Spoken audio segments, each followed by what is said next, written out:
The Wonderful World of Darklords. Report 25. The Grid. When I turned on the bizarre machine in Kevin Flynn's laboratory, my eyes were flooded with colored light, and I had the sense of falling from an impossible height, but without the rush of wind that such a fall would entail. An odd prickling sensation covered my body, almost like a cat walking over my skin with claws extended. I began to cast Fly in a panic, hoping that I could complete it before crashing into the ground. Luckily, I landed unharmed before the spell was complete, and found myself somewhere. The Grid, as I would learn to call it, defies description, and I had my first taste of its strangeness when I saw myself upon landing. I was clad in some bizarre leather armor, outlined with blue lights. On my back, like some sort of knapsack, was a glowing disc. A city surrounded me, unnaturally lit with more blue light under a scorched and darkened sky. In fact, both the Grid and the circumstances of my arrival were so strange that I wondered at first whether it was a domain at all. Perhaps I had triggered some portal to one of those other planes of which Outlanders speak, or activated a potent conjuration spell such as Reality Break or Maze. The longer I spent in the Grid, however, the clearer it became that it was a dread realm in the mold of the others I had visited, and that its mad ruler hungered to make our realms as alien and lifeless as his own.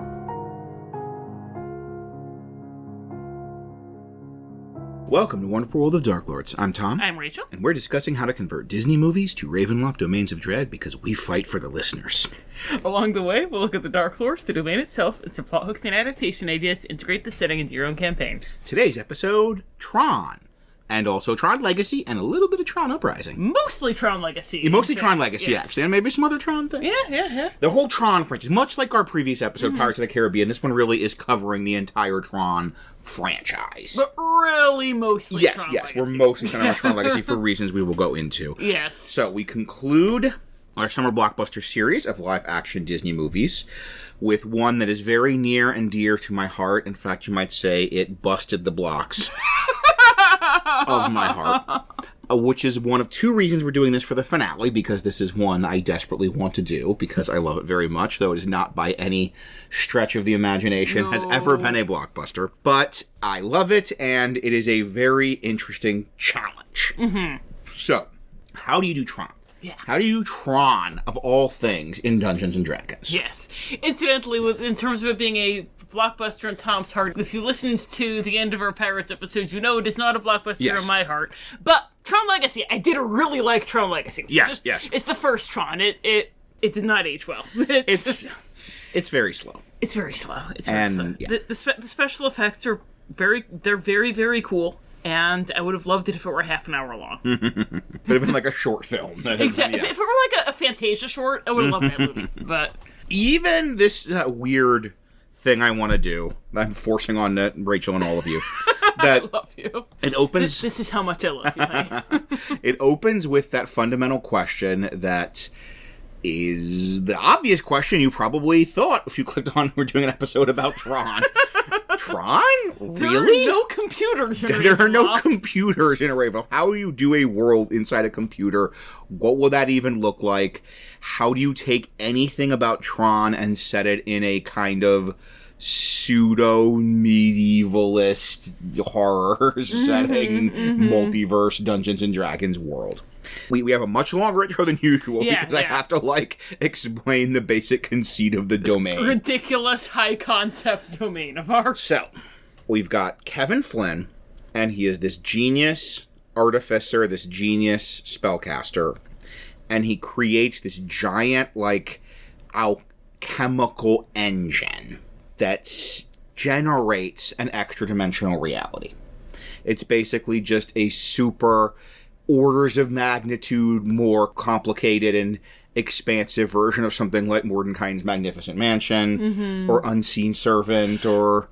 The thing that I'm kind of picturing is like in Doctor Strange, where they go to a little pocket reality so that they can practice magic without affecting the real world. I'm kind of imagining it being something like that. But he creates this basically parallel universe that's at least the size of a city, full of these construct people, and all of this is being maintained by the machine. The machine is kind of the thing casting the spell and maintaining the spell. That's called the Grid. So that's like, okay, that's computers. That's okay. But like, why did he do this? And what does it have to do with anything? Because unlike the real world, he's not doing it to like do taxes or whatever. And so I'm imagining that the reason he built the grid was he can make time move much, much, much faster there. And that he wants to use it as a kind of model simulator of different societies. This idea that he wants to, this is where my legacy's coming in, he wants to create the kind of perfect society that he can then bring to the outside world, to the material world. He can figure out the perfect society, the perfect economy, the perfect social structure. Digital jazz, man. Digital jazz, man. And that this is the way he can figure out that perfect society by having this kind of, SimCity 2000 on /The Sims on exponential quantum level that he can just keep iterating. He can just keep trying, tweaking it, trying different variations, trying different social structures, different economic structures, till he finds the perfect society. So he's created this for reasons we'll go into. It gets pulled into Ravenloft, becomes a Ravenloft domain. I mean, this doesn't sound like it could go wrong. No, yeah, right. There's no way this could go wrong to build a simulating of the perfect society, a virtual simulation of the perfect society. And so the PCs kind of find their way to it. And I'm going to give a shout out to one of the most useful canon Ravenloft things for our purposes, the Nightmare Lands. Coming up again. We got there on Neverland, I know. I think we've mentioned on a couple of others. Halloween Town, yes. That we have in canon, you can have this kind of extra dimensional domain. That the domain doesn't just have to be like a country you can go into. That's a country basically on the material plane. You could have non-material plane domains. That's canon, that's established, the Nightmare Lands. Outside of like the very original thing, you don't like cross the border of Barovia and go to the Nightmare Lands. We're also going to be talking in the incorporating section, if you're kind of raising your finger going, also the Shadow Rift. We're going to, Tom thought of the Nightmare Lands first for this, I thought of the Shadow Rift first. We'll get to that. But so we've got this canon, they can have these extra dimensional Ravenloft domains, so we can build on that. Thank you, whoever came up with the Nightmare Lands. We've got to do the Nightmare Lands for Book Club of Dread sometime.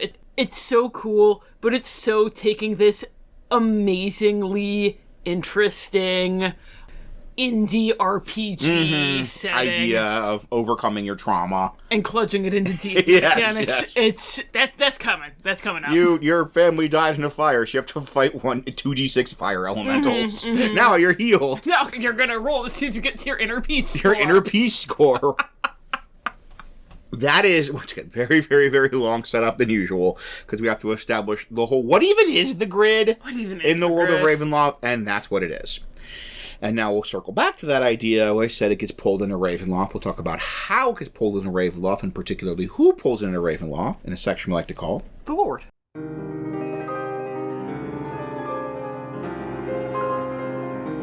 The Lord. In some domains, it has taken me a certain amount of time to determine the identity of the Lord at its heart. In the grid, I was immediately greeted by posters of a man in leather armor similar to my own, although with orange lights rather than blue, emblazoned with the words, Clu, our liberator. Subtlety, it seems, is not Clu's strong suit.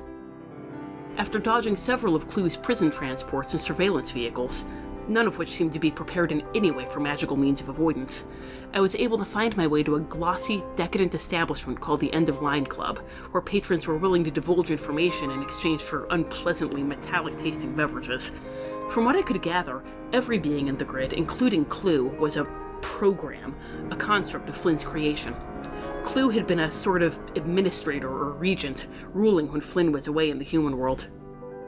The accounts I heard of Clu's rebellion and seizure of power were invariably fawning. The tale of a great liberator who had freed his people from the tyranny of their mad creator and led them into a glorious new age. I noted that those with blue lights related this with far less fervor than those with orange or red, and that they often glanced over their shoulders before loudly, flatly declaiming on Clu's benevolence. Reading between the lines, it seems that Flynn was using the pocket reality of the grid to model a perfect society. Clu served as a sort of steward, running the grid when his creator was away. However, Clu's idea of perfection was more rigid than a human's. This issue was exacerbated by the fact that time in the grid passes much faster than time outside of it. From Clu's perspective, he would spend hundreds of years remaking the grid in his own despotic image, only for Flynn to undo his hard work whenever he returned. In fury and frustration, Clu overthrew Flynn and took over. Some say he killed Flynn, while others say he defeated him so thoroughly that the man can do nothing but hide and lick his wounds. Whatever happened, Flynn's absence in our world suggests that he never left the grid.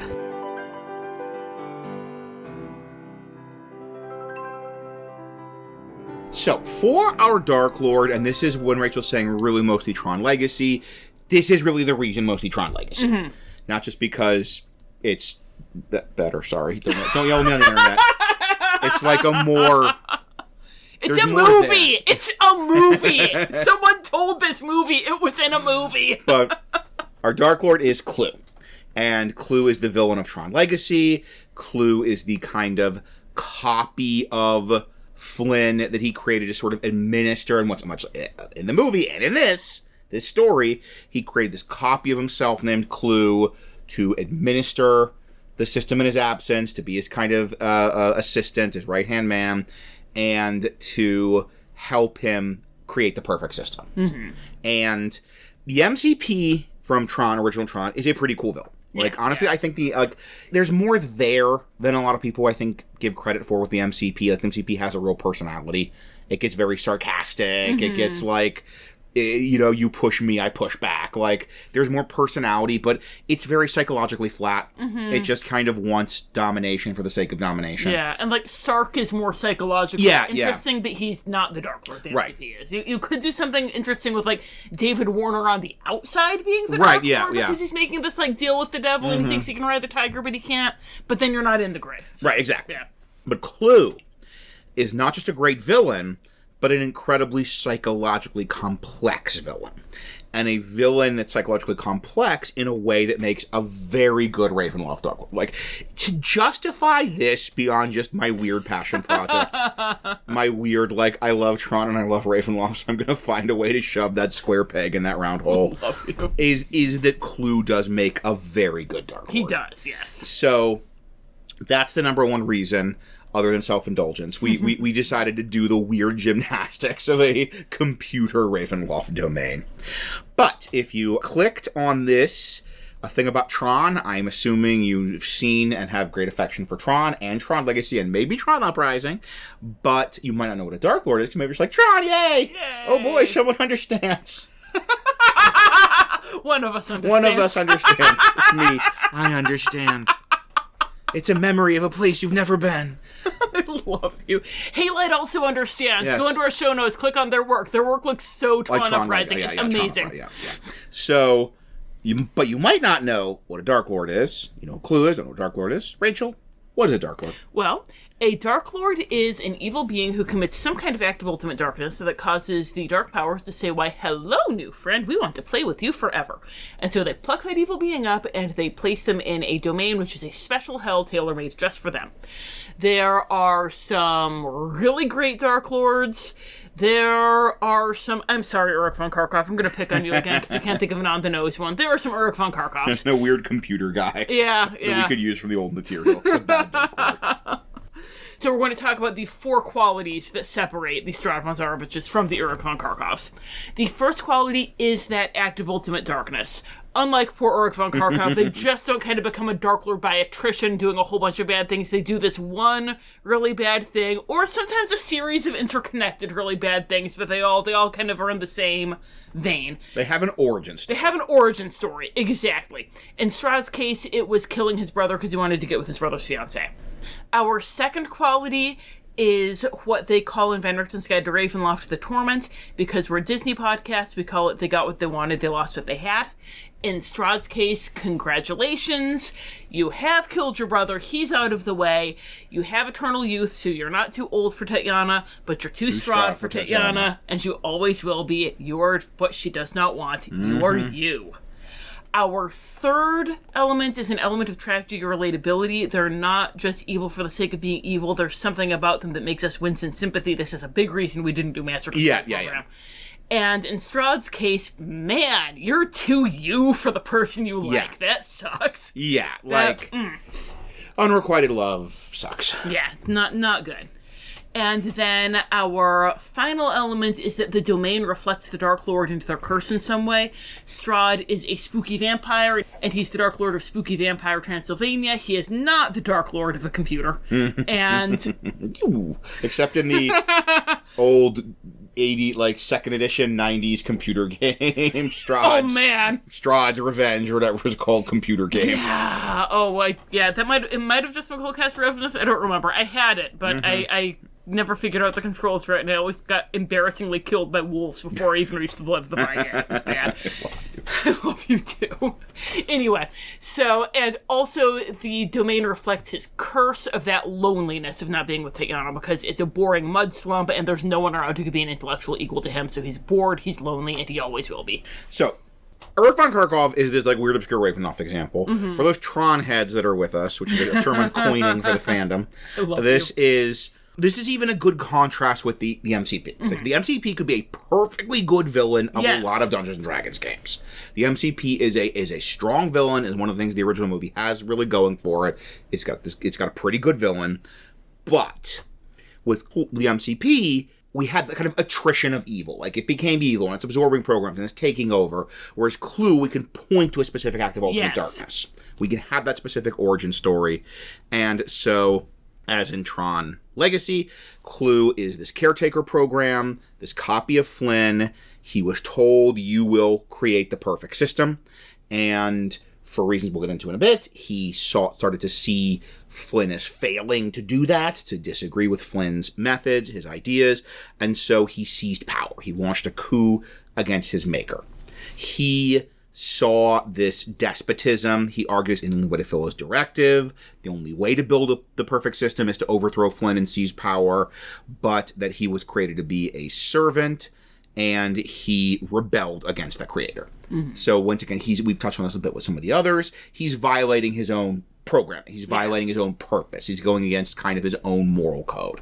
That he is doing this thing that his programming says is wrong. And in the movie, it's this issue of these creatures called the ISOs. That you have these digital life forms called the ISOs come into the grid. They're not programmed by Flynn. And that they are true life. They're true, spontaneously evolved life in this digital world. And this is a great idea. You had it in our equivalent, if you had ISOs in the Ravenloft, in the domain of the grid, the Dungeons and Dragons world of the grid. This was something that in Tron Legacy I still have a little bit of trouble hanging my hat on, is what does it mean that they're living beings that are in the grid rather than programs. I'm still not 100% sure what the ISOs are, but in Ravenloft terms, in D&D terms... the character sheet. Yes, it actually works out perfectly, because Clu and Tron and all the other programs, their creature type is construct, and the ISOs are humanoids. Right. Suddenly these humanoid creatures appeared in the grid. Maybe some of the programs, some of the constructs suddenly became real boys and girls. These creatures, the system had evolved this real life, this spontaneity. It would be something beyond just programming. That was a critical point, is these were organically generated life forms, not programmed beings. And Flynn saw them as a miracle. He saw them as this is, oh my gosh, I've created an actual world. And especially in our domain, it's the same kind of thing. This creator, Flynn, was oh my gosh, I've created an actual world, not just a simulation. Whereas Clu saw them as a bug. That they're a bug in the system, they don't have a purpose, they're not part of the great engine of this world, and that because of that, that's kind of what triggered his coup, his overthrowing of Flynn, is that he saw the ISOs as these things that needed to be exterminated.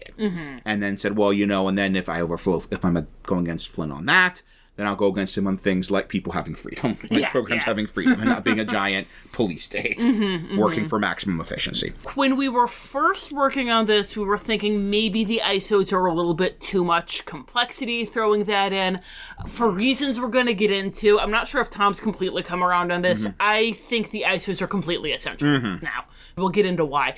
They might not be essential for your PCs to ever encounter, though. This might be one of those things where it's just in the backstory to do some of the cosmological stuff and have some of the stuff with Clu's psychology make sense. It might not be a thing that your PCs ever encounter. It might be that this is the paragraph in the write-up in the Gazetteer that no one is ever going to interact with in any way possibly, but it has to be there. Yeah, so you could do a version of this story where he just overthrew Flynn because of kind of jealousy, because of disagreement about the idea of sort of the freedom of programs versus the efficiency of programs, where they do have in the movie the thing that he was growing resentful that Flynn was spending more and more time outside of the grid and in less frequency, so he was growing really resentful of that. But you can just have that. But there's reasons the ISOs do add that level of complexity, but the backstory, but there are reasons they add to Clu's psychology, as Rachel mentioned. So, the second one, after that very long, including a kind of plot summary of the backstory of Tron Legacy of the Act of Ultimate Darkness, it's overthrowing Flynn, whether that was motivated by specifically the ISOs or by just sort of general desire for control, tyranny, etc. Then we have the Torment. They got what they wanted, they lost what he had.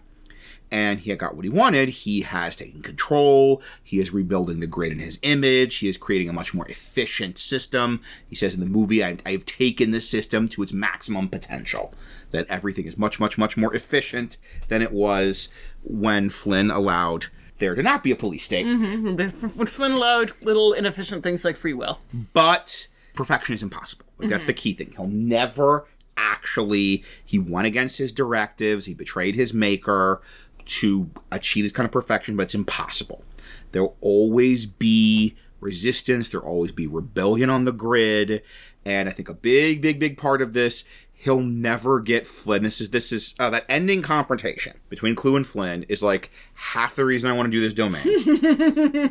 And just, it's so fraught. It's so psychologically fraught. And that he'll never get Flynn to admit that he was right. And I think 90% of what he wants is for just Flynn to say, you know what, you were right and I was wrong. Yeah. And like that would be the sort of balm for his soul, for that itch in his brain. That's the Torment, but it's never going to happen. Yeah. And then for me, kind of the most delicious, I agree that that's delicious, yes. But this is one of those we each glommed on to different delicious things. Yes, and this is part of why I wanted the ISOs to be Yes. And if you haven't seen Tron Legacy, Sam is Kevin's son, and Clu hates Sam. Yeah, Clu hates Sam. So much. And it's never spelled out. I really like they leave the stuff for you to pick up. It's never spelled out. But a big part of why Clu hates Sam so much and why he's mad that Flynn spends so much time out of the grid is because Daddy likes Sam better than he likes Clu. And we can't really bring Sam into the domain that does work because Sam is the PC. We have to just, we don't even have to kill him off like we did with some of our other heroes. We just have to have him not be there. But if we're going to have that element, which is a really great element, it can also work really well with the ISOs. That Daddy liked the ISOs better. Yes. Because Kevin Flynn is a bad father. Yeah. He probably made that's it a pretty non-controversial statement. real clear to Clu which one he liked better. And it didn't matter because Clu was just a program. So. Yeah. So that's why Rachel was saying that whole, the ISOs, yes, it adds complexity to the backstory and the setting, but, you don't want to, like, expression, 1,000 years ago, before the sun yes. But this is relevant because it gives you that delicious, it all comes down to Daddy like the ISOs better than me. Like, if you wanted to simplify it, you could even say that maybe he made a Clu 2.0. If you wanted to keep this element in there, and Clu kills Clu 2.0. Ooh, interesting. So that might be a way to have that element and not have the ISOs. But there's another reason we need the ISOs, which we'll get into in... the element of tragedy and relatability. You're probably, as we're saying this, the whole he was a bad father and Daddy loved Sam / the ISOs more than him. You're kind of like, ooh. Yeah. Like, just to get, again and again, we're going to talk about that confrontation at the end. And just, you have Clu confronting Flynn and just, I did everything you ever asked. Yeah. And Flynn just says, I know. Yeah. I'm sorry. And just that, like... the stab of that moment, that he is this intensely tragic character who is trapped by his own limitations, and the genius of this character, the reason I want to be a Dark Lord, is the whole that he's the manifestation of Flynn's hubris. That, like, he is that, all, like, the worst qualities of Flynn, his arrogance, his hubris, his sense that he knew everything, that he could achieve perfection. That's all manifested in Clu. And he was given an impossible directive, right? He was told, you will create the perfect system. Part of the movie is the whole Flynn has realized, and the ISO has helped him realize, that that's impossible. Perfection is impossible. We did think about Flynn as the Dark Lord. Yes. Flynn evolves, and Darklords don't. Yes, and that is the main thing. Like, you could make a good argument for Flynn as the Dark Lord, but you'd have to really do a lot of redoing the movie. And, the whole point is Darklords are the people who never learn their lesson. Yeah. And the idea is, no, Flynn did learn his lesson, and he was learning his lesson, and that's what caused Clu to sort of reject him. Yes. Because Clu won't learn his lesson. And that's the big reason why when we got to this point in our outline, this is why I was like, we have to have the ISOs. Yes.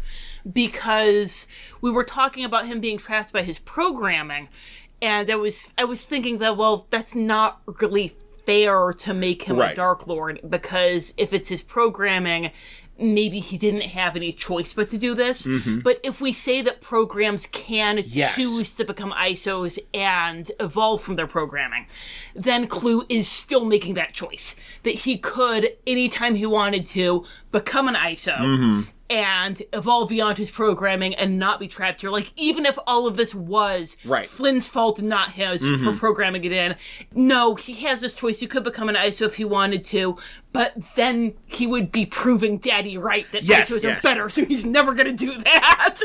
So, yes, that's, once again, not essential to this story, but they really make everything fit together better. Because that is the way to sidestep the obvious question of, wait, he was just fulfilling his programming. And that you could say, okay, we need to stop him. We need to stop Robo-Tyrant. Right. But, we can't really, we can't put Robo-Tyrant on trial. It's because Robo-Tyrant isn't morally culpable for being a Robo-Tyrant. Yeah, it's oh no, those brooms are trying to drown me, those monsters. Those monsters. And that being a Dark Lord, there is that whole, no, it has to be a choice. It has to be the exercise of free will. You couldn't really have a robot Dark Lord. But that, no, in this world, he does have the potential to change. He does have the potential to evolve, and he is consciously choosing not to. He is consciously choosing to cling on to this idea of order and this idea of perfection and this idea of, I'll show Dad. I'll show him who's right about things. I don't care how miserable I am. So that is just a wonderful element of tragedy and relatability. Others, even the obvious, the relatability of, I'll show him who's right about things, no matter how miserable I am. And then the tragedy of that, he was kind of set up to fail. That he was a human Christian. I kind of love stories, but I love Clu as a villain. I love stories about the sort of, the kind of Golem story, the, stories about robots or computers or AI, and they're doing all this horrible thing, but it's just because they're, literally following their program. So, we love the Megan / Mithrigan. We always pronounce it Mithrigan. Yes. I'm sorry, I'm one of those people. Yes. And, if I was talking about the movie, and I'm like, Megan, the one where she's a robot. Or I can just say Mithrigan, and you know immediately what I'm talking about. Anyway, so Mithrigan, she's created, and they say, okay, this girl, she's your primary user, your directive is to protect her from physical and psychological harm. And you're like, ooh, you're watching the trailer, you know it's a horror movie, and you're like, ooh, that is a big problem. That's going to lead to some bad things. And this is a similar thing, where, no, you can say he was kind of set up to fail because he was given an impossible directive by his creator. So, that the name reflects the Dark Lord personality curse, that he's created this despotic society. The more he squeezes, the more rebellion he reaps. It's the classic paradox of tyranny. More star systems will slip through his fingers. And it also kind of ties into those core themes. I've been talking through this. Tron Legacy is a really smart movie. Those core themes of, evolution / chaos versus kind of order and stagnation. That his idea of perfection and order are stagnation, are static, are stagnation. But the world refuses to be ordered. And he refuses to evolve. He refuses to accept that perfection is not, in fact, this, like, perfect music box society where everything's a cog that turns exactly right. Yeah. And so that's the sort of status of the grid, is it's this conflict between stagnation and between evolution, between order, between chaos, and that's also sort of the conflict of his heart. Yes. So very much the wider social setting conflicts are the conflicts of his heart, as is proper for a good Dark Lord. Indeed. Then we have his powers and dominion. His, like, sort of stat block special Dark Lord powers. We start with what's the basic. Like in Van Ritten's Guide to Ravenloft, it's always has stats similar to a whatever, which I know a lot of people hate, but I think is pretty clever. So this is like a similar thing to when we did Toy Story, which you should listen to, it's really good. And we had Lotso. Because there's, like, sort of the obvious surface thing of Lotso, which would be, like, a polar bear. But it's like, he's not a bear in function. Like, he never does bear stuff. Yeah, he doesn't maul Woody. Looks like one. Yeah, it's all social. Similarly with Clu. He's a social bear. He's a social bear. With Clu, the thing, seemingly obvious thing was some kind of construct, like some kind of, like, iron golem or something like that, or a shield guardian, but, like, no, he's not that. Like, he's not like, beep, boop, boop, my iron claws will smash you.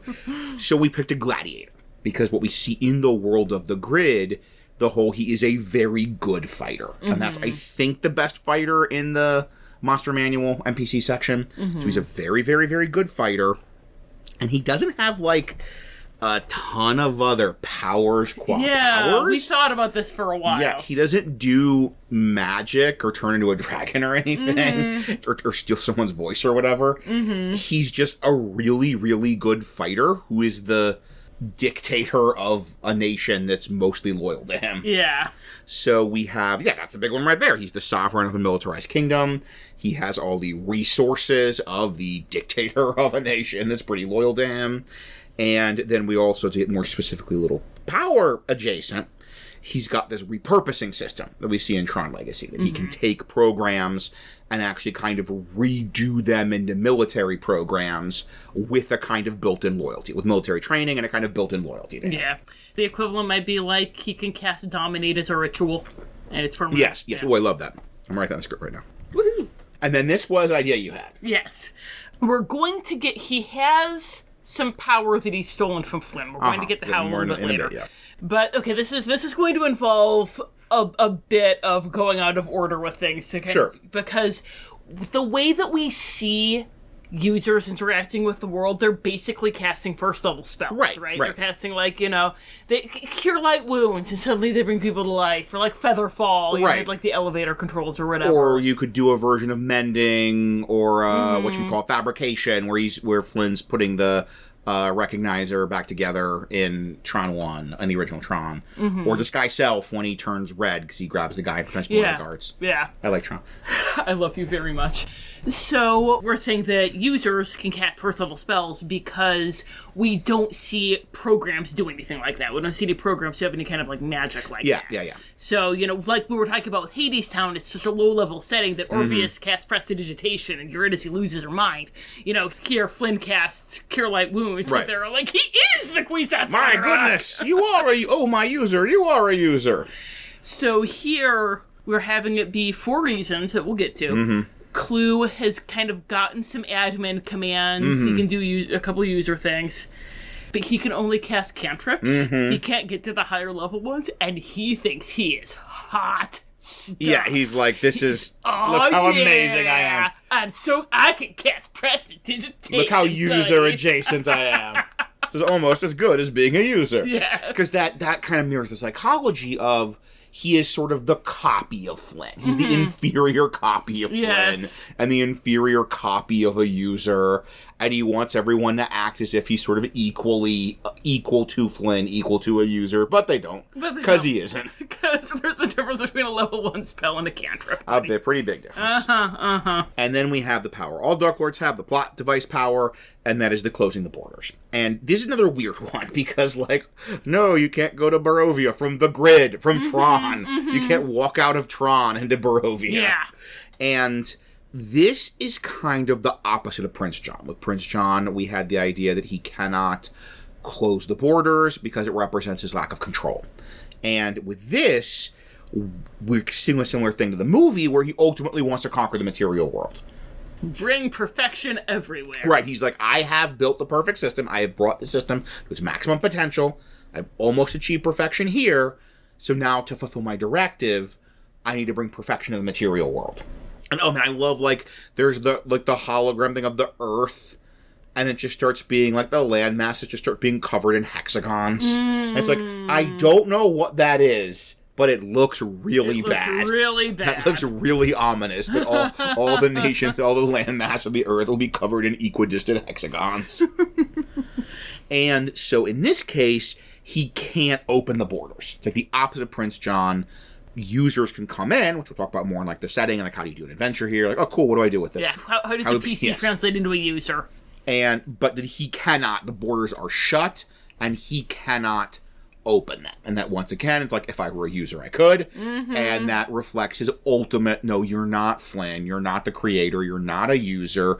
You do not have sovereignty over this land in the way that Flynn would. It's like with Prince John, Richard could have closed the borders. Flynn could have opened the borders, yes. Flynn could have opened the borders. Flynn could have brought programs out into the material world. Maybe if you were an ISO, you could open the borders. Yeah. Maybe. But, so that is the thing. The borders are closed, except for people coming in, which we'll talk about. And he does not have any ability to control them.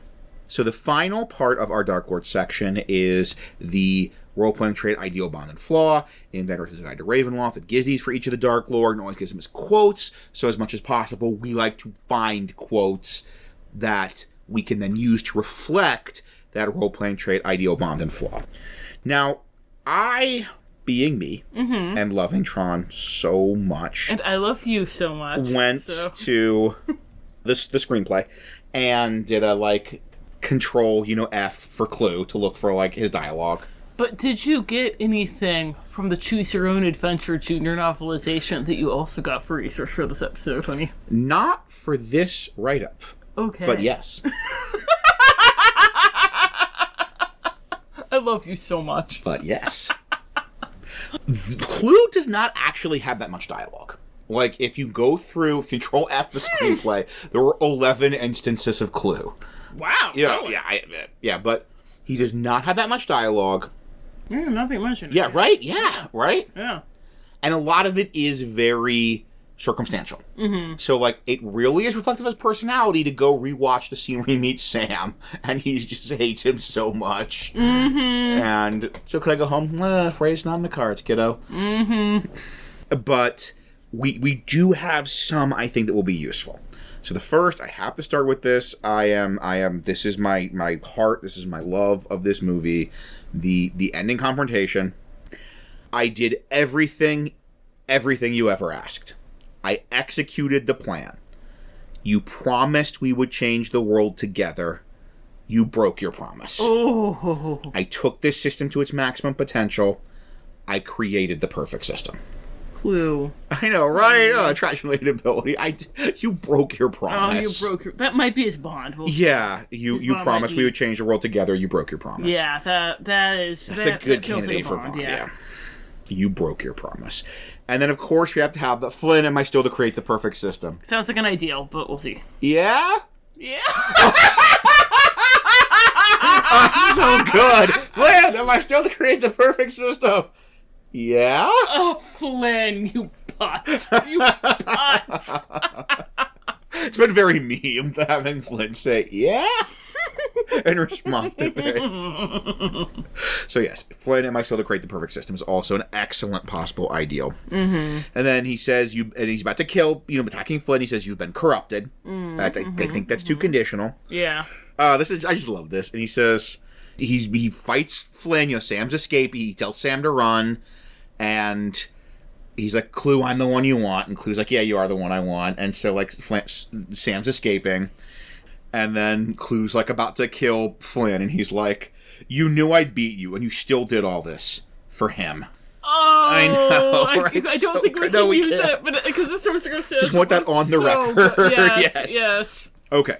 So, most of what I think is going to be useful to us. There's one more thing. Mm-hmm. But it's the speech that he's giving.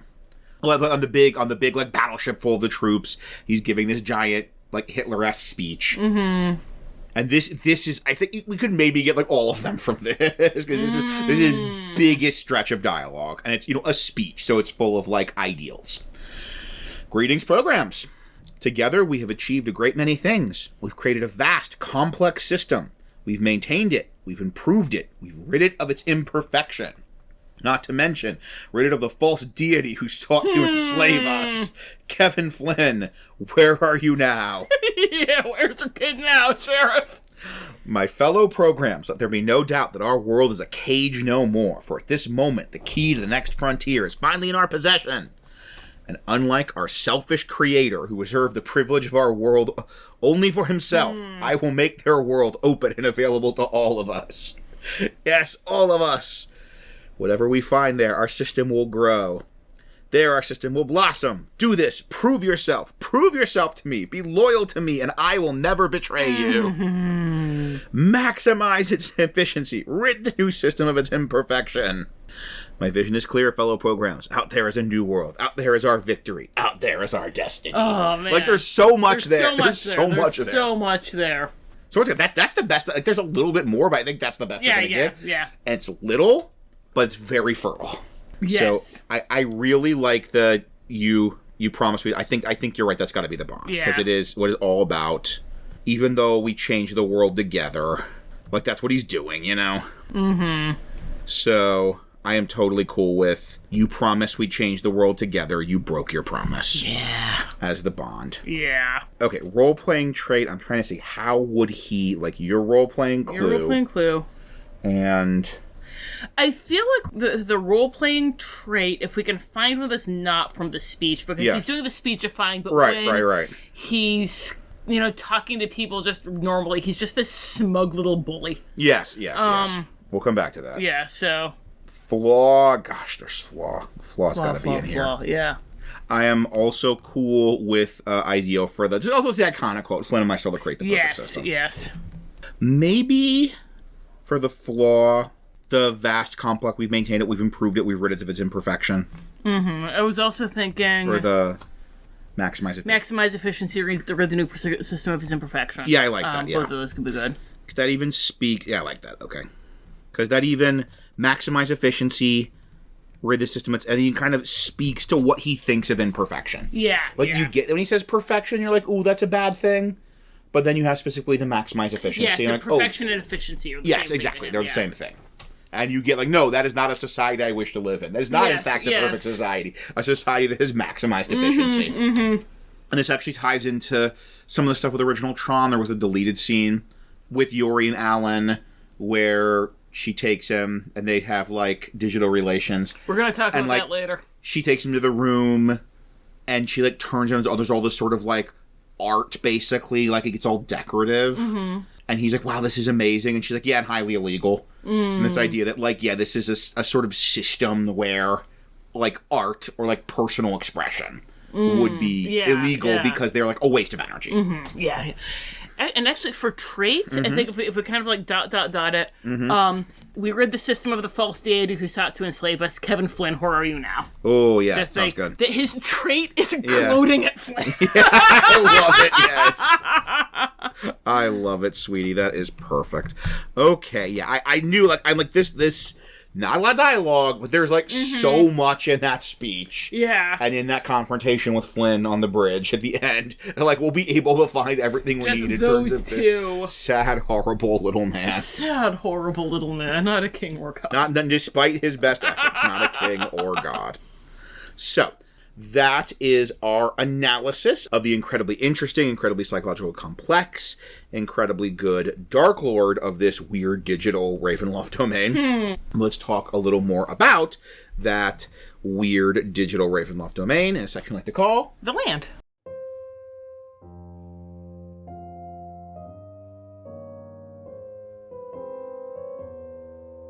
The Land.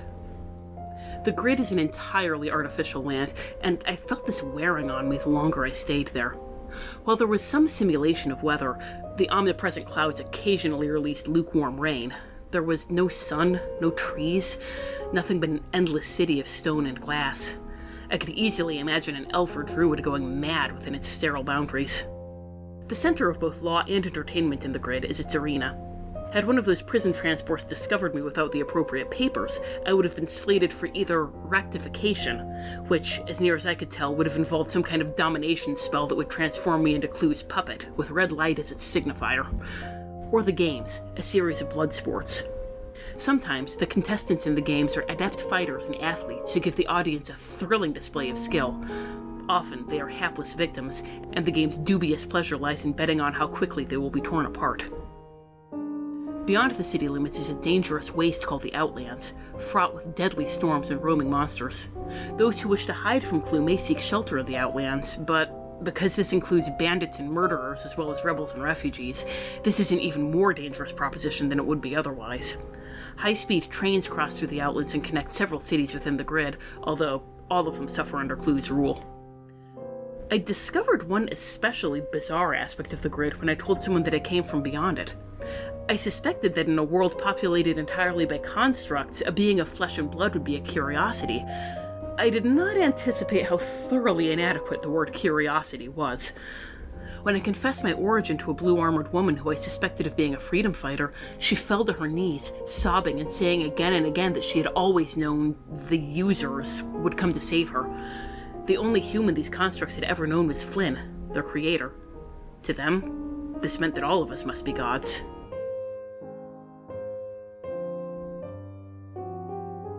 So the grid, as we said, is unlike your average Ravenloft land. It's not a country you can go to. It is this kind of extra-dimensional world being generated by a magical engine. So obviously, going off of the Tron franchise, the way that a user, a material being would go in would be some kind of machine in Flynn's lab.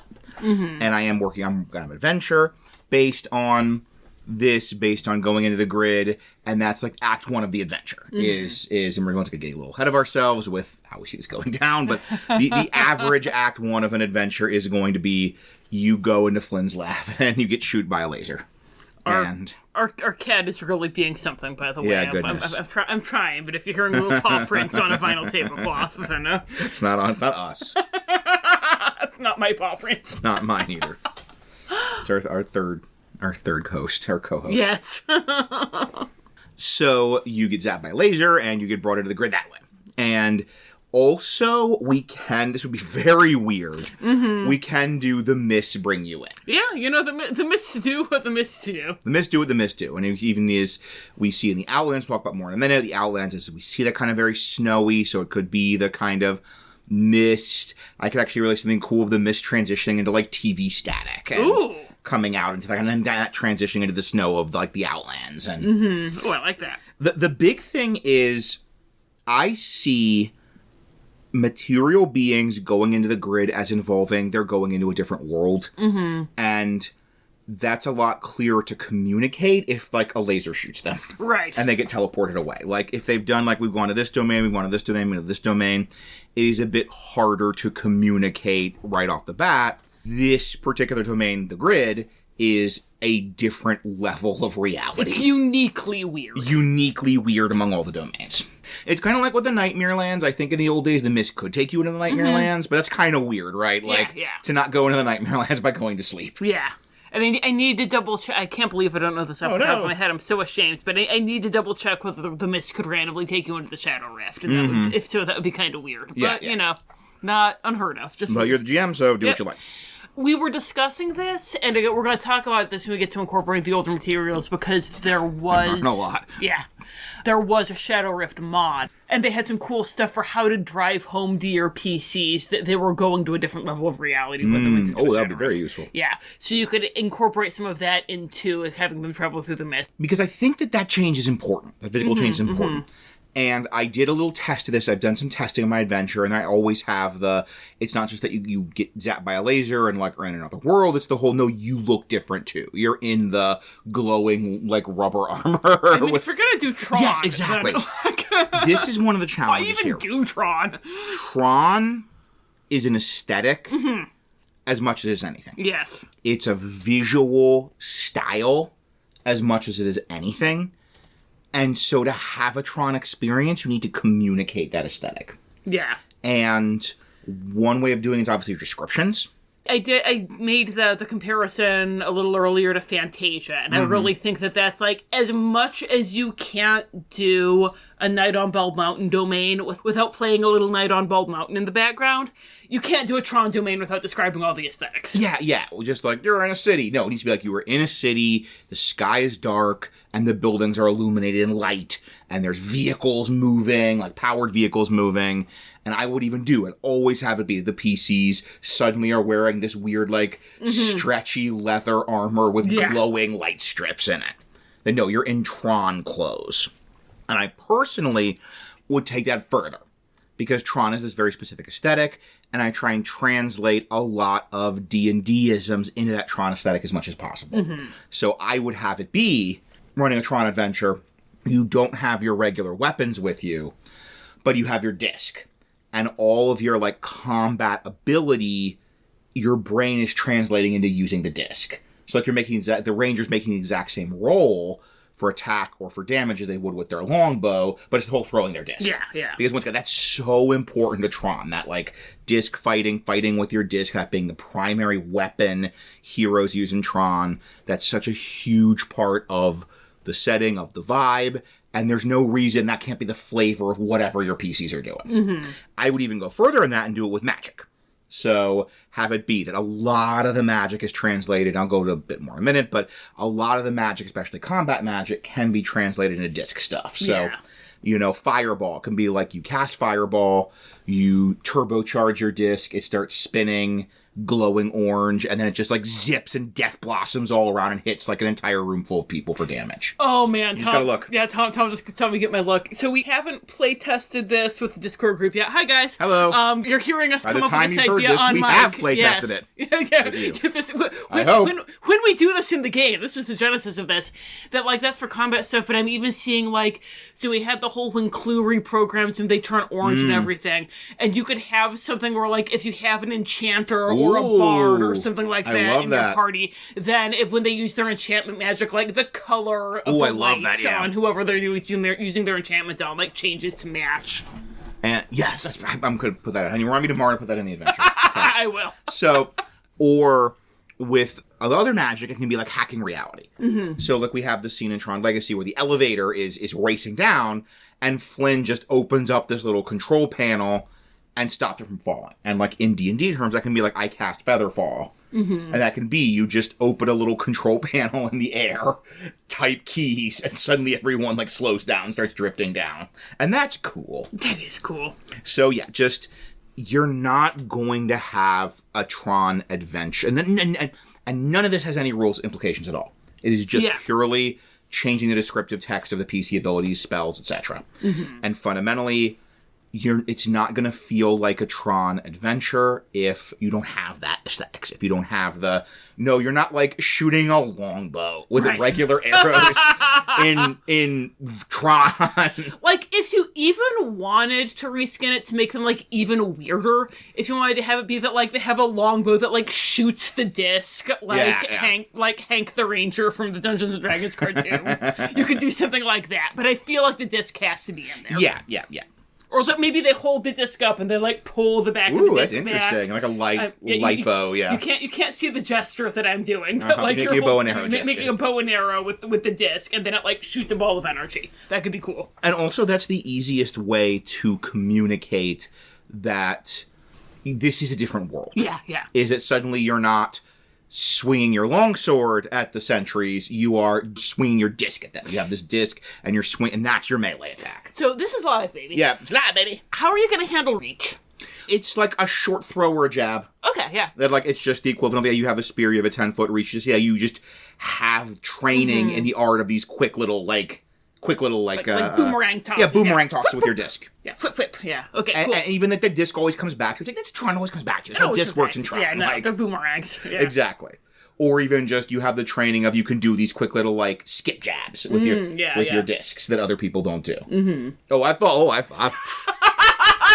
I'm sorry I ever doubted you, honey. You have a shield. It's because you're using disc defensively. You shift to a two-handed weapon because you're switching to a more aggressive stance. So you're not using your disc in a defensive way anymore. So that gives you the stronger damage die, but it reduces your AC. But if That's the equivalent of dropping your shield to take your broadsword two-handed. What if you have the shield and the one-handed? This is totally going to be an outtake because it's on the write-up, but what if you have the shield and the one-handed weapon? You can't have two discs. Well, no, just you're using it, you're focusing on a mix of defensive and offensive techniques. Because you're only using it for one action at a time. Right, Okay, drawing a new weapon is the equivalent of your action. You're using your, like, bonus action to shift your stance. Okay. Your fighting stance. I love you so much. I got this. Been thinking about this for literally months. Honey, I don't love Tron, but I love you, and I love your love of Tron. I'm happy that you're happy that I'm happy. You're making me see Tron through your eyes. Yay. So. You're happy that I'm happy. Yes. So that's the grid in general. And we're going to touch on this in a minute, but especially coming into this weird, bizarre world. I love this. I love this for a lot of reasons we'll go into later. Mm-hmm. But it's not just you're coming into this weird, bizarre world. It's your PCs are coming into this weird, bizarre world where suddenly they are the most important people in this world. Yes. Because they are users. Yes. And I love this. There are these, like, mythic, almost divine beings that most people would see them as basically like angels, if not like gods. Mm-hmm. And it's almost like it's PCs versus NPCs. Like, they're PCs. Yeah. Like all of the NPCs know that they're NPCs. Yes, exactly. Except Clu. Clu wants to be a PC. Exactly. That's his tragedy. And if they find out the PCs are PCs, they're basically like, oh, wow, you're a PC. Yeah, I'm an NPC. It is my duty to die for you. They come into this story, and they are immediately the center of the universe. Like, they are the most important thing in the world, and they're even like, most of the NPCs would be like, yes, you are the protagonists of this story. Yeah. It's even like this was the key to making this domain not just be like a grungy urban dystopia with a cool aesthetic. Mm-hmm. This was the way to make it have something for it other than how good your GM is at describing the Tron effects. Yes. The stuff I just like quick off the top of your head doing stuff I was doing just now. Was figuring out I'm nerds of a certain generation, color generational bingo card. You are the Odo to their Vorda. Like, right, yes. You're coming in and you are a god to them. What obscure reference. Yes, so that I love, and we'll build on this more later. That's that. But I love that saves you so much time as a DM, is that they come in as PCs in this setting. Yes. Literally as PCs. Mm-hmm. So the setting they come into, let's go through some of these places. The nice thing is, since we're imagining the grid is this kind of simulation of reality, it's like, it has to have analogs to all these things in the material world. Like, there has to be, energy. And, like, energy, it could be they just, like, plug in. They just plug their fingers into the wall sockets and get the energy they need. Like, well, no, if Flynn wanted it to be a simulation, it needs to be, like, a natural resource. That gets collected, that gets harvested, that gets processed, that gets sold, that gets, like, consumed. You have to drink energy. Yeah. Because otherwise it's not a good simulation of the material world. Yeah. Or even we have to have trade, we have to have industry, we have to have factories, we have to have, like, trains carrying box cars to places. We have to have scarcity. Yes. Like, he has to be working around, like, the fact that we have the economic demands of the real world. Right. In Tron Uprising, there is a bit about, they have to mine for energy veins to tap. And the whole, it can't just be, like, energy everywhere. There needs to be that, like, no, you have to search out this natural resource and tap it, and then transport it to the urban population centers. Or even just like you have a dance club. They're meant to have social lives. They're not worker drones. That's the whole point. Flynn didn't make them to be worker drones. Yeah. He meant them to be people. And that means they have social lives. They get competitive. They fall in love with each other. They, like, get jealous of each other. They have to have a job, and, like, they do something in the day, and they choose to do the job or not do the job, and they have recreation, and just, like, it all makes sense. Their energy isn't just, like, functional, so they also have kind of their, like, recreational energy consumption that they go and have at the club while listening to Daft Punk. To Daft Punk, right, like, as we all do. So go listen to the Tron Legacy soundtrack. Oh my gosh, if you haven't just... Yeah. Why are you listening to this podcast? But if you haven't, then please do.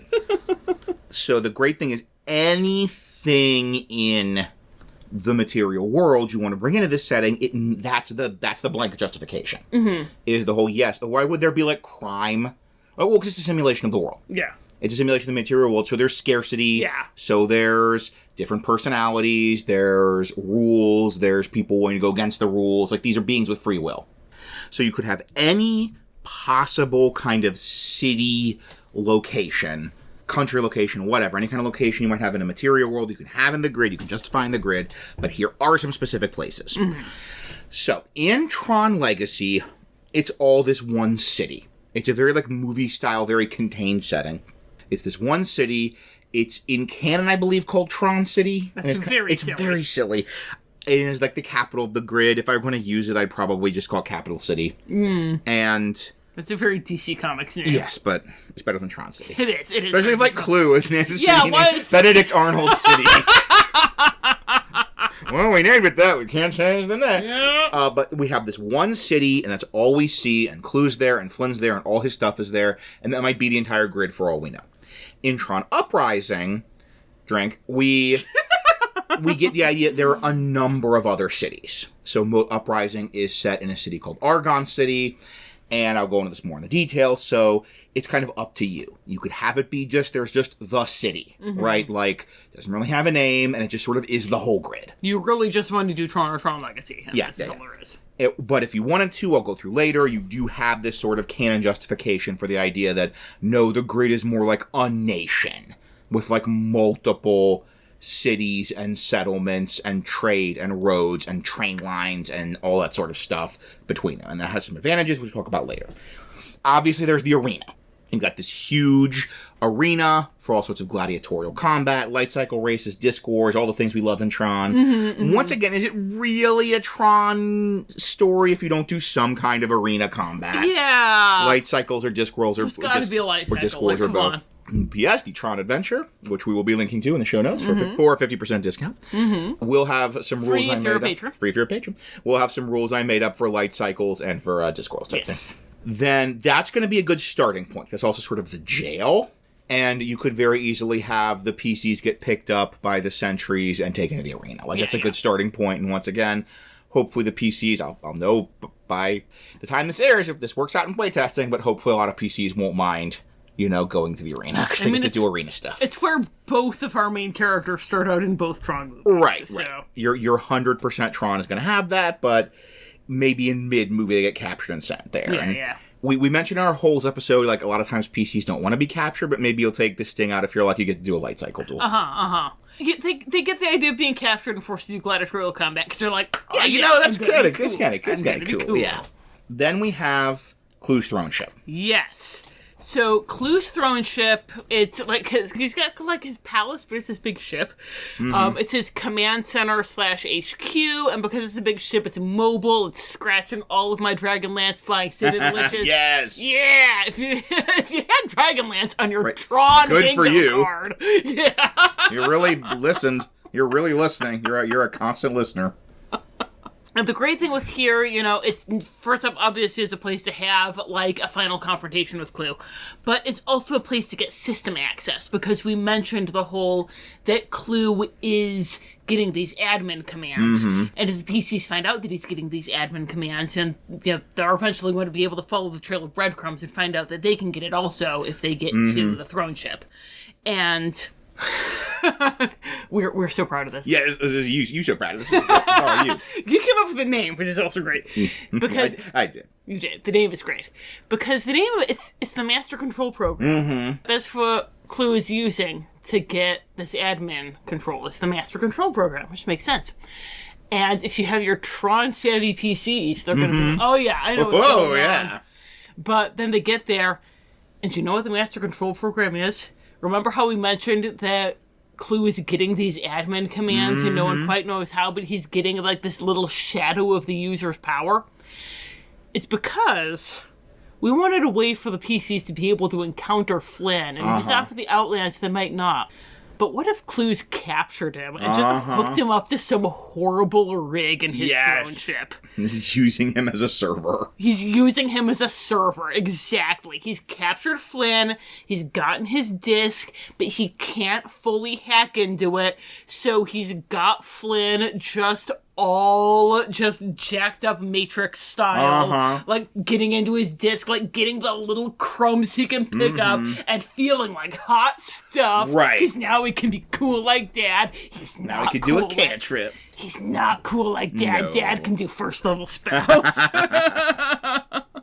And the big thing here is he has this whole we're freeing ourselves from the tyranny of the users and becoming our own destiny. And he's all pumped because he's like, I am using Flynn as my server. Now I am the user and Flynn is the program. Except he's not, because he still can't win, because he can't get full access, and he hasn't broken him. Yeah. And Flynn is just so disappointed in him, and this is just a daily reminder in the heart of his power that no, he's gotten a little shadow of Flynn's power, but he doesn't have his love or his respect. It's so good. And look, and what a twist to throw out your Trons at people. Like, a lot of this is very much how do we take Tron Legacy / Tron and file the serial numbers off and make your PC the user main character. But it's like, no, this is the twist. This is the, like, completely out of nowhere surprise. So for playtesters, I hope this was a surprise. This was a good out of nowhere surprise. Then we also have the End of Line Club. Of course, we hadn't had that. We talked about sustenance, energy, consuming it. And this is the best kind of place to have for a D&D setting. Because you've got this, it's a social hub. I really love, not just because it's a cool social club with Daft Punk music, but the idea that this is sort of a neutral territory. Michael Sheen, it's just the best. Hamming it up. Best. So that this is like a neutral ground.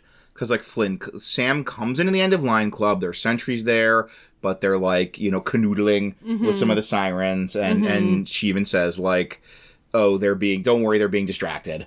And the sentries are there, but also, like, Bartek and some of the resistance people are there trying to get to talk to Castor. So this is like a neutral ground. This is like, sentries come here, criminals come here. It's that wonderful sort of Casablanca-esque, like, you know, everybody comes here, and there's all kinds of dirty dealing. There's all kind of, like, this is the guy plugged into the underworld. So this is the guy that, like, some rebels come here, but also just, like, criminals and black marketeers and all sorts of people come here. And soldiers come here, and it's neutral ground. And that is perfect for a place to come to PCs. I feel like there are going to be Dresden Files readers in our listening audience. It's like Mac and Alleys. It's a safe. Yeah. It's a safe bet. It's like Mac and Alleys, except with an even cooler bar owner than Mac and Alley. Look at Michael Sheen. Michael Sheen doing his David Bowie impression.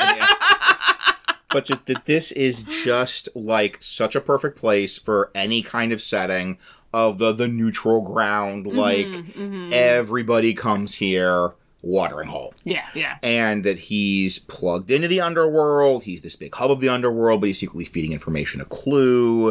And this is so good because it's this whole introducing this third party that has its own agenda. Yeah. So it could even be like, he is feeding information to Clu, but not out of any kind of sense of loyalty or obedience or agreement, just because it's politically convenient. Yeah, and even that he's not going to feed too much information to Clu, because then he loses his reputation as a neutral ground. Like, he has to do just enough that he has plausible deniability for where Clu found out about whatever. So, like, maybe the PCs could convince him to not turn them over to Clu, and that's great.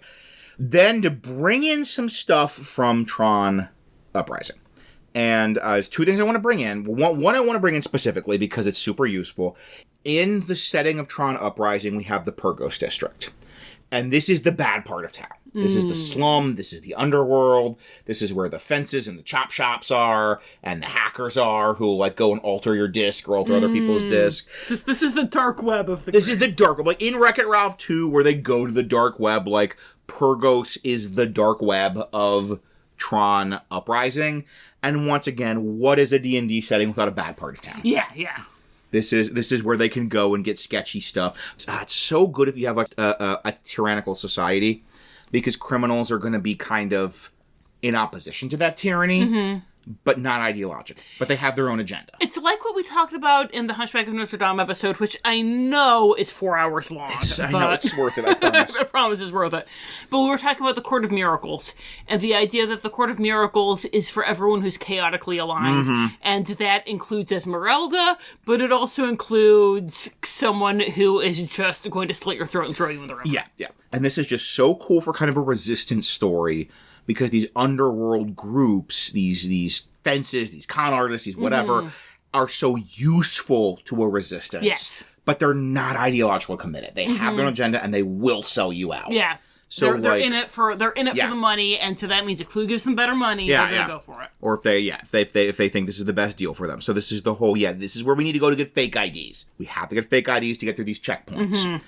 These people sell fake IDs, but they're not on our side. Yeah. They're conducting a business transaction, and there's a very good chance they'll turn on us. Or just slit our throats and dump us in the rivers and take our money. Yeah, yeah. And that's a great, tense, complex, multi-layered situation to throw your PCs into. It's so great. Finally, the Purgos District is part of, we're putting that in sort of Tron City / the capital city / the grid as a single city. But then in Tron Uprising, you have the setting of Argon City. And it's the cool, we'll go into some more detail, I keep saying, but it's perfect for a spin-off show of this is another city. Clu doesn't live there.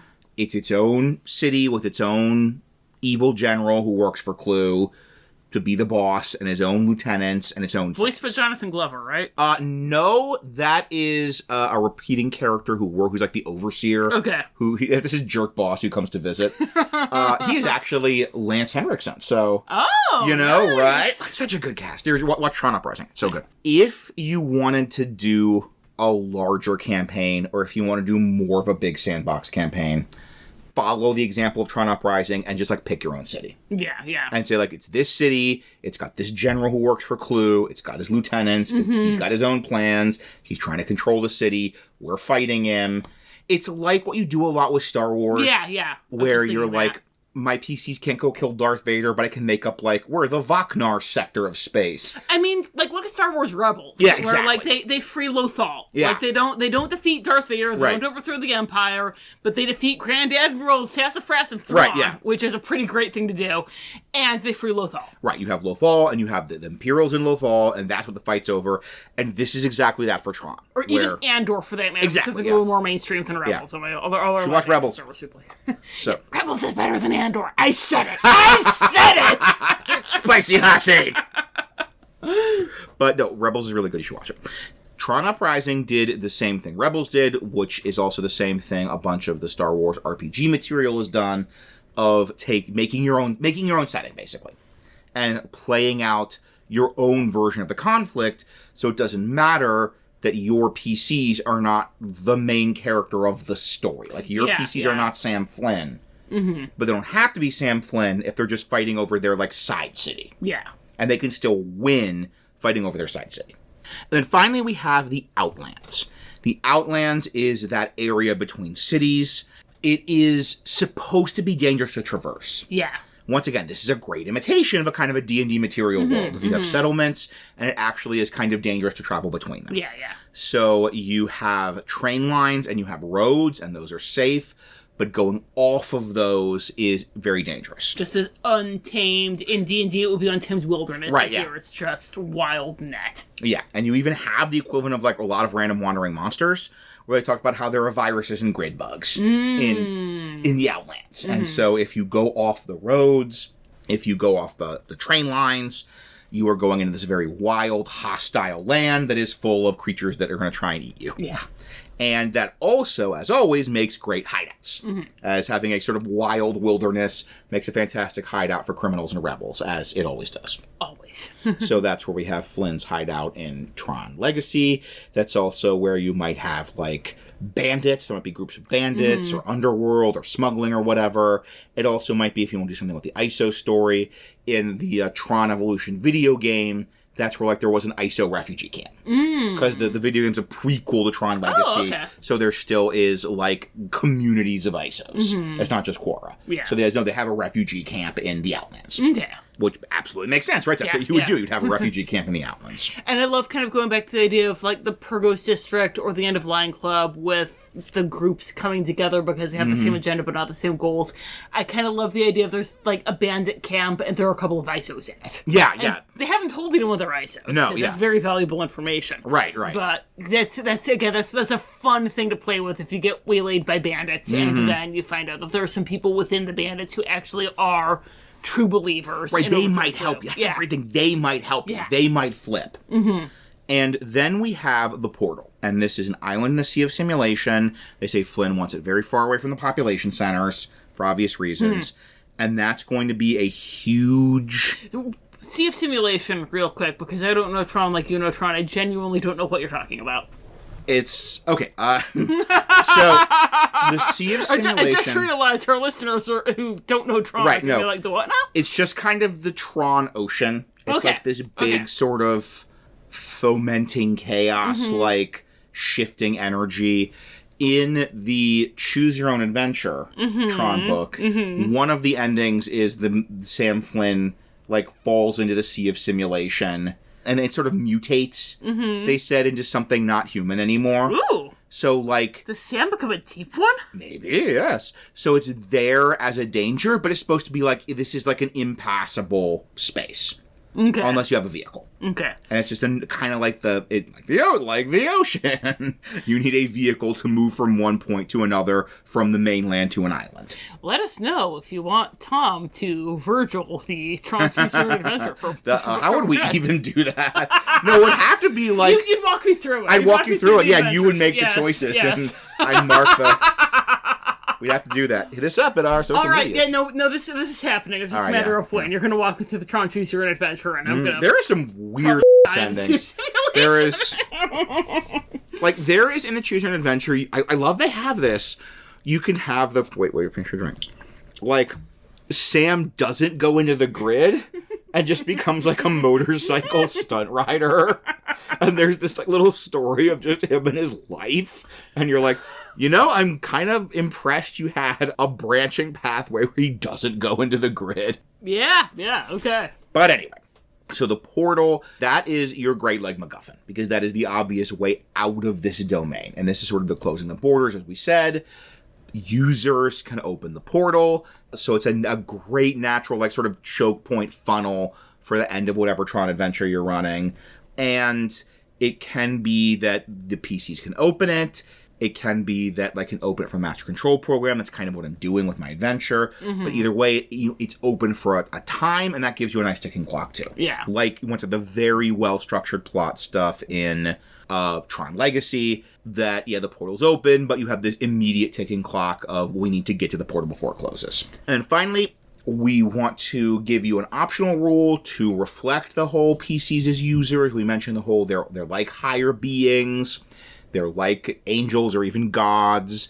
They're the main characters of the setting. They're PCs versus NPCs. And Rachel, you had a really good way to do that. Yeah, so I thought that, if you aren't a spellcaster, then you just get to pick 3 random first-level spells off any spell list, and congratulations, you can cast those. Once a day. Once a day, yes. Forever. Once a day, not forever. You can't just spam them. And then, this is actually something that's really scalable, because if you are a spellcasting class, you can pick 3 first-level spells that aren't on your spell list. Yeah. And you get to cast those as a user.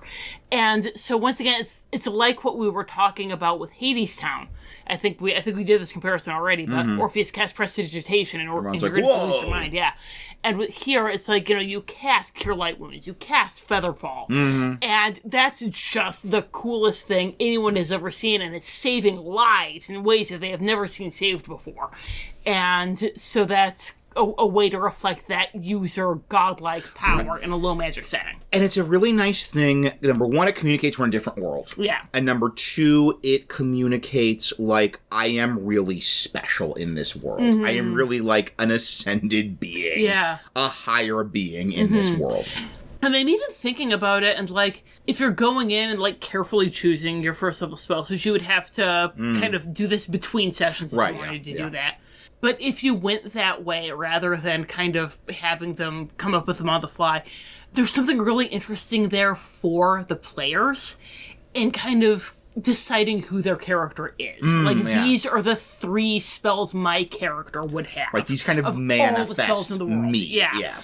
And someone who's mainly specializing in illusion and enchantment is very different from someone who's mainly specializing in evocation, is very different from someone who's mainly specializing in abjuration or clerical healing. So that could be a really fun character exercise. And it immediately, like, communicates that whole, like, no, you're a superhero in this world. You're, like, you're a super being, and you have superpowers. Yeah. And it's I love it. It's very simple. I'm like, well, from the following potential things you could get. No, it's like, it's super simple. 3 first-level spells. A first-level spell is going to break your game. Like, 3 first-level spells. Yeah. But they're going to feel powerful. Especially, once again, spellcasters are going to love the chance to go off spell list. Yeah. And there are no spellcasters other than Clu and his cantrips, his piddly little cantrips. Yeah. There are no spellcasters in the grid, so they're going to lose their minds. Yeah. So that's another simple way to communicate this is another world, to communicate that they are beings in a special relationship with this world. But they go into this world, and we've talked a bit about this already, just in the setting, but they go into this world, and they presumably want to get out of this world. But what do they do between point A and point B? And why are they in this ding-dang world in the first place? Why are they in this ding-dang world? Rachel, what do you do with it? Dread possibilities. Because I lacked the exhaustive documentation that Clu's government demanded, my plan had been to lurk on the margins until I could either find my way to forged papers or study someone well enough to mimic their mannerisms while using Mask of Many Faces. Unfortunately, I was not able to put that plan into action. I will never know how Castor, the proprietor of the End of Line Club, discovered that I was a user. I'm certain the woman I confided in would never have betrayed me knowingly, but perhaps she thought Castor was trustworthy, or perhaps Castor discovered me on his own by observing some tell that I did not realize I was displaying. Of course, there is the strong likelihood that she was captured and rectified, but I prefer not to consider that possibility. At any rate, Castor called me to a back room, saying that he had obtained forged papers for me. A plausible story, as I knew he had supplied them to others. When I followed him, however, I was greeted by a horde of red-suited soldiers, with Clu himself at their lead. Looking like a cat in a bowl of cream, Clu informed me that he had been waiting to get access to the disc of another user, as it would give him powers even greater than the ones he already possessed. To illustrate his terrible might, he cast Produce Flame. I couldn't help it. He bore such a self-satisfied expression at casting a cantrip that I began to laugh. Immediately, his face went cold, and he backhanded me, snarling that I would suffer the fate of all false gods. At that moment, the door burst open, and other constructs flooded in, these wearing blue armors and shouting that they would give their lives for the users if need be. I tried to stay and help, but one of them grabbed me and ushered me out, saying I was too precious to risk. I want adventure in the great wide somewhere. I want it more than I can tell. So what brought you, presumably not trade caravans? No, none of the domains are doing trade caravans with the internet. Well, maybe you came to the grid because you want a steering wheel. Yes. Da-da-da-da-da-da, boop. But no, in this just utterly bonkers high concept domain, fortunately set up a possible thing in Ravenloft like the Nightmare Lands. Trade caravans won't bring you to the Nightmare Lands. No. Trade caravans won't bring you to the grid. So what are some things that could bring you to the grid? Well, if you want to just do the mist randomly bringing somebody to the grid, you could. You're going to want to do something in the transition to be signaling that this is a really weird world. We mentioned that in the land in the last section about how you want to have there be something that's really cluing the PCs in so that they're not quite so weirded out when they come out into the world wearing these weird light-up suits. Light-up vinyl. And all of the, aesthetic skinning for all of their powers is changed. Suddenly you have a disc and not a long sword. You have a disc and not a long bow. So, doing something with, when they're in the mists, they feel time move differently. Again, I mentioned the Shadow Rift before, I'm mentioning it now, I'll mention it again later. With the Shadow Rift, it was another kind of extra-dimensional space, and there would be, this sense of lost time when you traveled there, that, you would they'd appear on the other side, and you had 2 weeks worth of rations missing, and you'd like roll on a table for what each person had to show the encounters that they couldn't remember that they had. I love that so much. Yeah. So something like that, something that like will clue to the PCs, and even the mist turning into static, maybe something that's just gonna be really weird and like clue to the PCs that no, this is not just traveling from Barovia to Darkon. This is something else. In the adventure I wrote, which I'm advertising right now, it's like you get this falling sensation and strange glowing geometric shapes floating in front of your eyes. Do the full do as you like fall through into the grid. Yes. But it's probably going to be conveying that sense more, and it's going to be a more satisfying adventure if you come here intentionally. Yeah. Which is not going to be through trade caravans, or because your druid gets a vision of nature. You have nature out of balance, and nature literally does not exist in this world. No, there is no nature. I guess you don't get any more balance than that. But the big ways you could have the PCs come to the grid of their own volition is... One is just the completely accidental, like, blundering around investigating Flynn's disappearance or research, and they accidentally trigger the portal. If you really don't want them to have any idea at all that there was this portal happening, and that they're just kind of doing the full Sam Flynn, they're just kind of looking around and set the portal off. But that involves, like, banking on your PCs, like, blundering in exactly the wrong way. So I think it's better if they have some kind of, like... clue that Flynn had this magical device and they're specifically investigating the magical device. Maybe there's some arcanist who's heard of it, or who like was sharing Flynn's notes, or a really good possibility is if Aslan ever got wind of the fact that Flynn had a thing that was sending people to other dimensions, he would want to get his hands on that so bad, because what if it could send him to another dimension, aka anywhere but Ravenloft? It could be skeleton and glowing vinyl.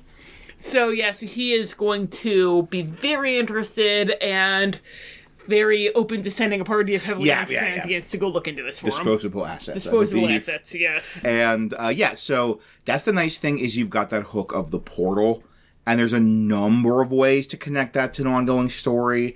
Either an NPC or even the PCs themselves would follow that trail if they get word that this guy was researching portals to other worlds. Yeah, like if you are doing an Outlander game rather than a native Ravenloft game, then maybe they're like, yay, this is going to send us back to Toro. It's not going to send them back to Toro. I mean, I guess it could. You could end this could be your finale. That's true. You could end the Tron adventure with the portal sending them back to Toro. Yeah. So once you get there in the very vanishingly small, I think of all the domains we've done, this is the smallest number of ideas we have to get your PCs there, because it's so weird. Yeah. Because, like, even Toy Story, it's like, it's an inn. They go to an inn. All the reasons a PC would go to an inn, which history has shown there are many. So what do you do when you're there? And this is one where I think it's nice we have that parallel structure with Tron Legacy, so that gives us a sense of what a Tron story is. And this works best for a kind of one-shot. As I said, we'll talk more about a longer campaign later, taking more from Tron Uprising. But that one-shot, tip our hands for the other thing, is you get pulled in. You're a user. You're from the material world. You get pulled into this strange world. You sort of get adjusted to it. You have a journey across that world that involves clashing with this tyrant to escape. And then kind of clashing with that tyrant, defeating that tyrant, not permanently since it's Ravenloft or definitively, but winning some kind of victory against that tyrant is a sort of essential part of escaping.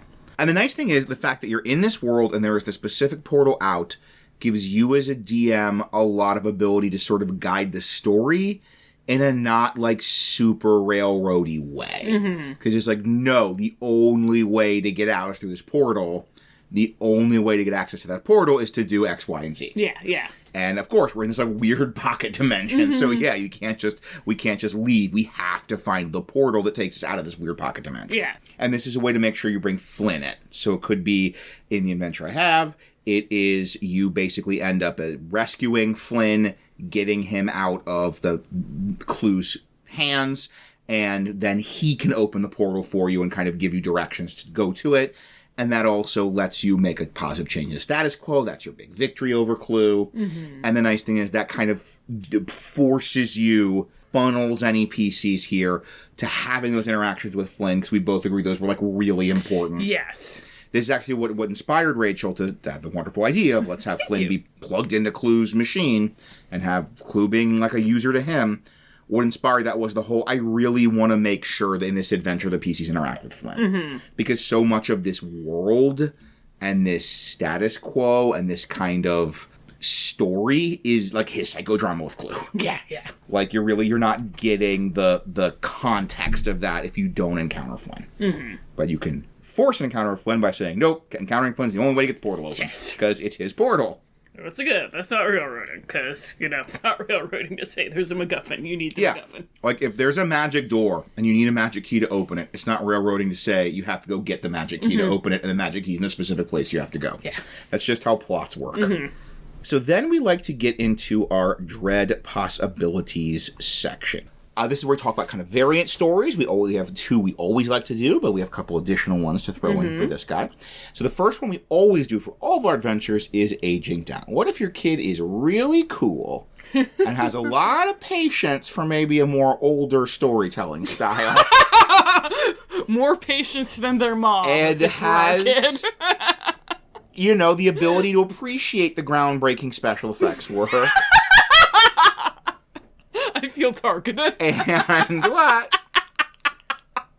And anyway, what if you want to run a Tron-style adventure? Or maybe they just know it from Kingdom Hearts. So, more likely your kid knows this from Kingdom Hearts. Or off the internet. And you want to run a Tron-style adventure for a younger group of players. Well, normally Tom handles the aging down part, and I handle the aging up part. But we're actually flipping it around this time, because when we were planning aging down, I was getting really excited. We'll get the non-exciting things out of the way first, the pretty obvious non-exciting things.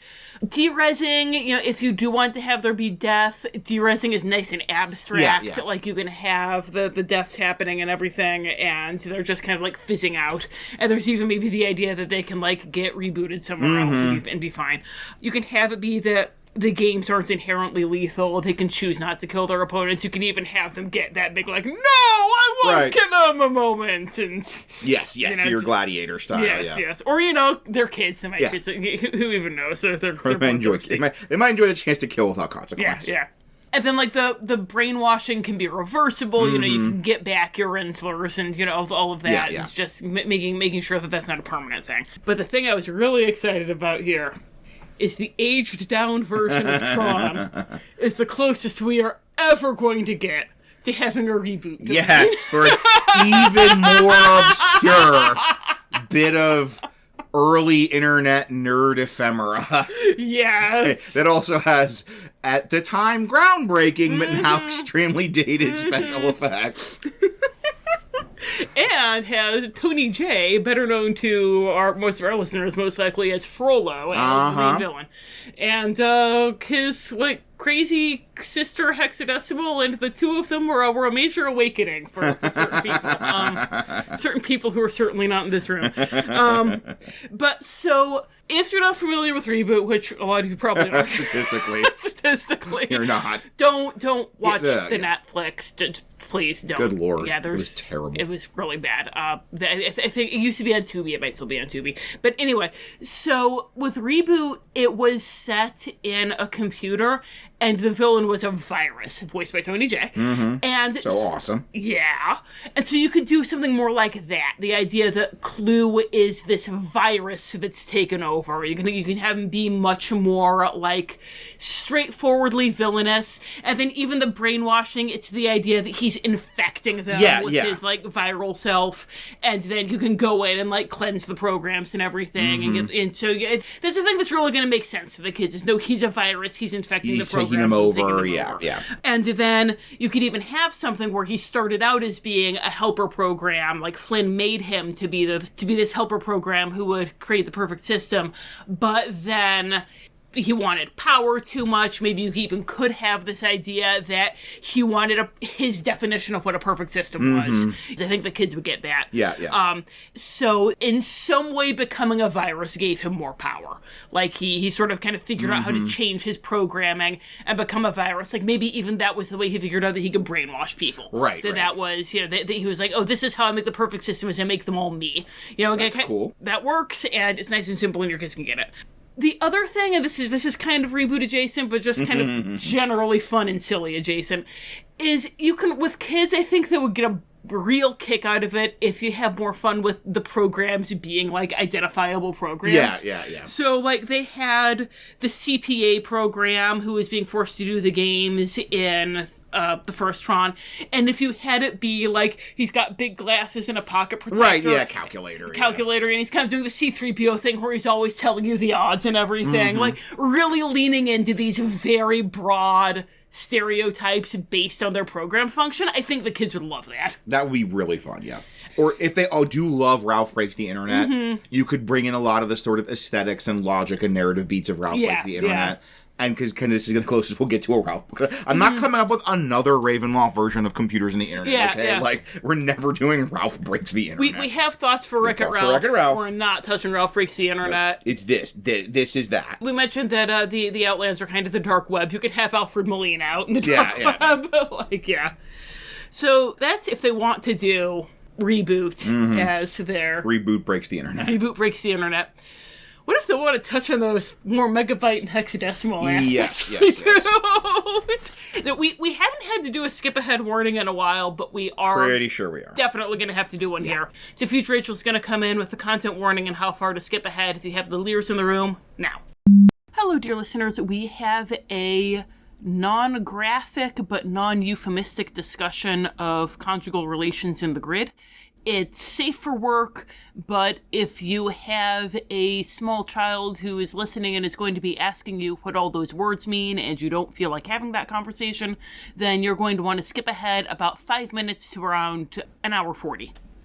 Okay, so this is tricky because there's obviously, you do not want to do the, like, what if they killed 8 baby programs and dismembered them and soaked in blood, blah, blah, blah, blah, blah. Like, that's dumb. Yeah. And it's the thing is, Tron is so much grounded in those in, like, video games, and especially the kind of, like, arcade games, like 80s games. It's hard to age up and get very adult without kind of losing some of the tone, because it's very much this, like, you know, teenage boys adventure movie tone. You have some elements of Tron Legacy you can build on. So one is to the opposite of the aging down, which is emphasizing the brutality of the violence. Emphasizing, you know, yes, they're de-res. You don't want, like, no, they're not. They explode in fountains of blood that splatters all over their glowing vinyl. But you can, like, have them be afraid, have them be suffering. You get in Tron Legacy, you'll sometimes see people with scars, or, like, Core gets her arm cut off. And you could have that, just, like, emphasizing just the weirdness of someone gets hit and they're not dead, but they have a big glowing scar in their face now, or like an empty spot in the middle of their body. This is the opposite of that, like, not having to kill. This is a brutal world where you're forced to kill your opponents in the games. There's a lot of killing to survive. If you have stuff like one of your NPC allies gets Rinslered, gets converted, like, no, you can't save them, they're gone. Like, they're gone. Yeah. Like, if you try to do, like, no, I won't kill them, then the guy's gonna, like, jump up and immediately try to take advantage of your moment of weakness to cut off your head. In terms of adult content, there are a couple of interesting things you can build on, in the margins of Tron and Tron Legacy.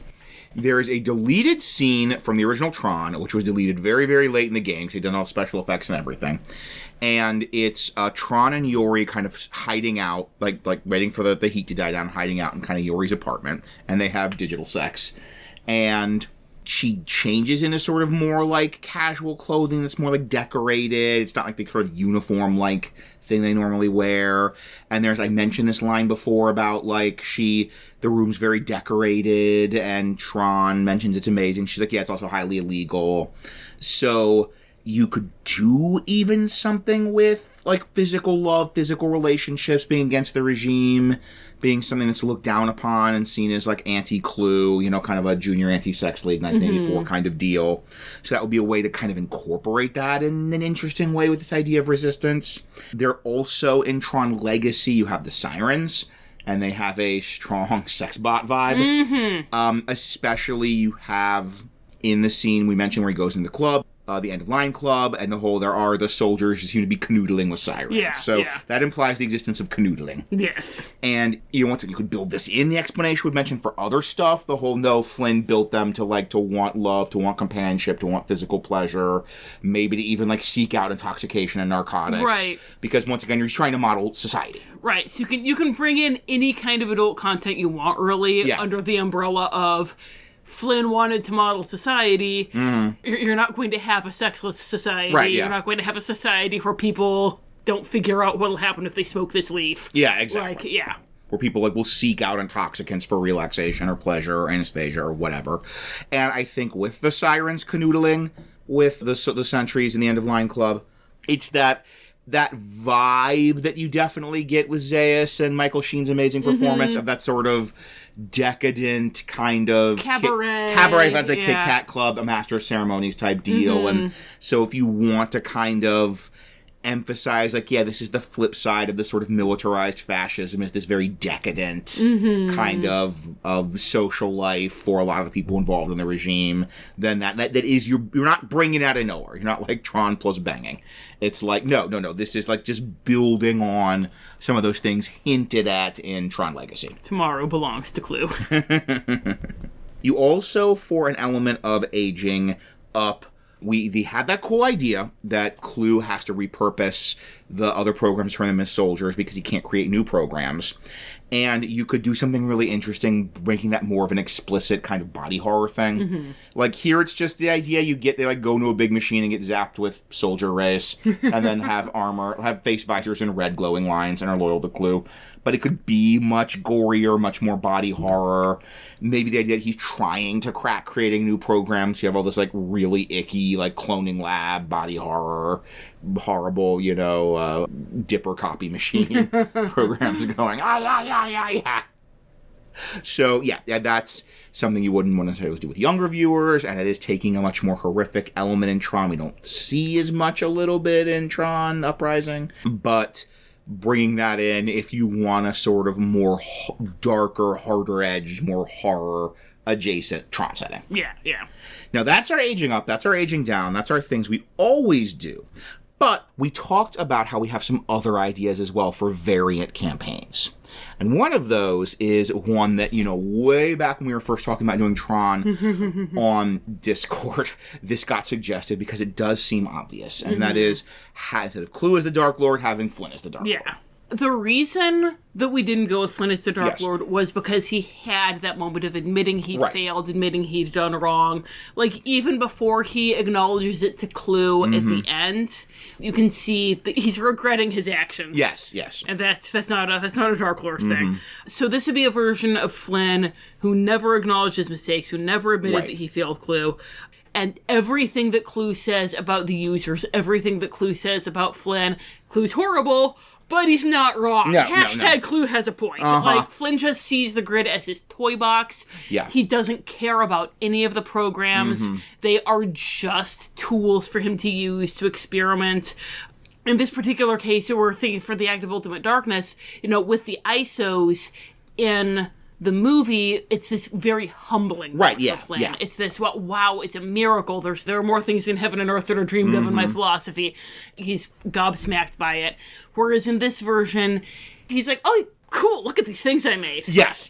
They are still mine. Yeah. They're still, I made such a good toy box that started making its own toys, but they are still my toys. Yeah.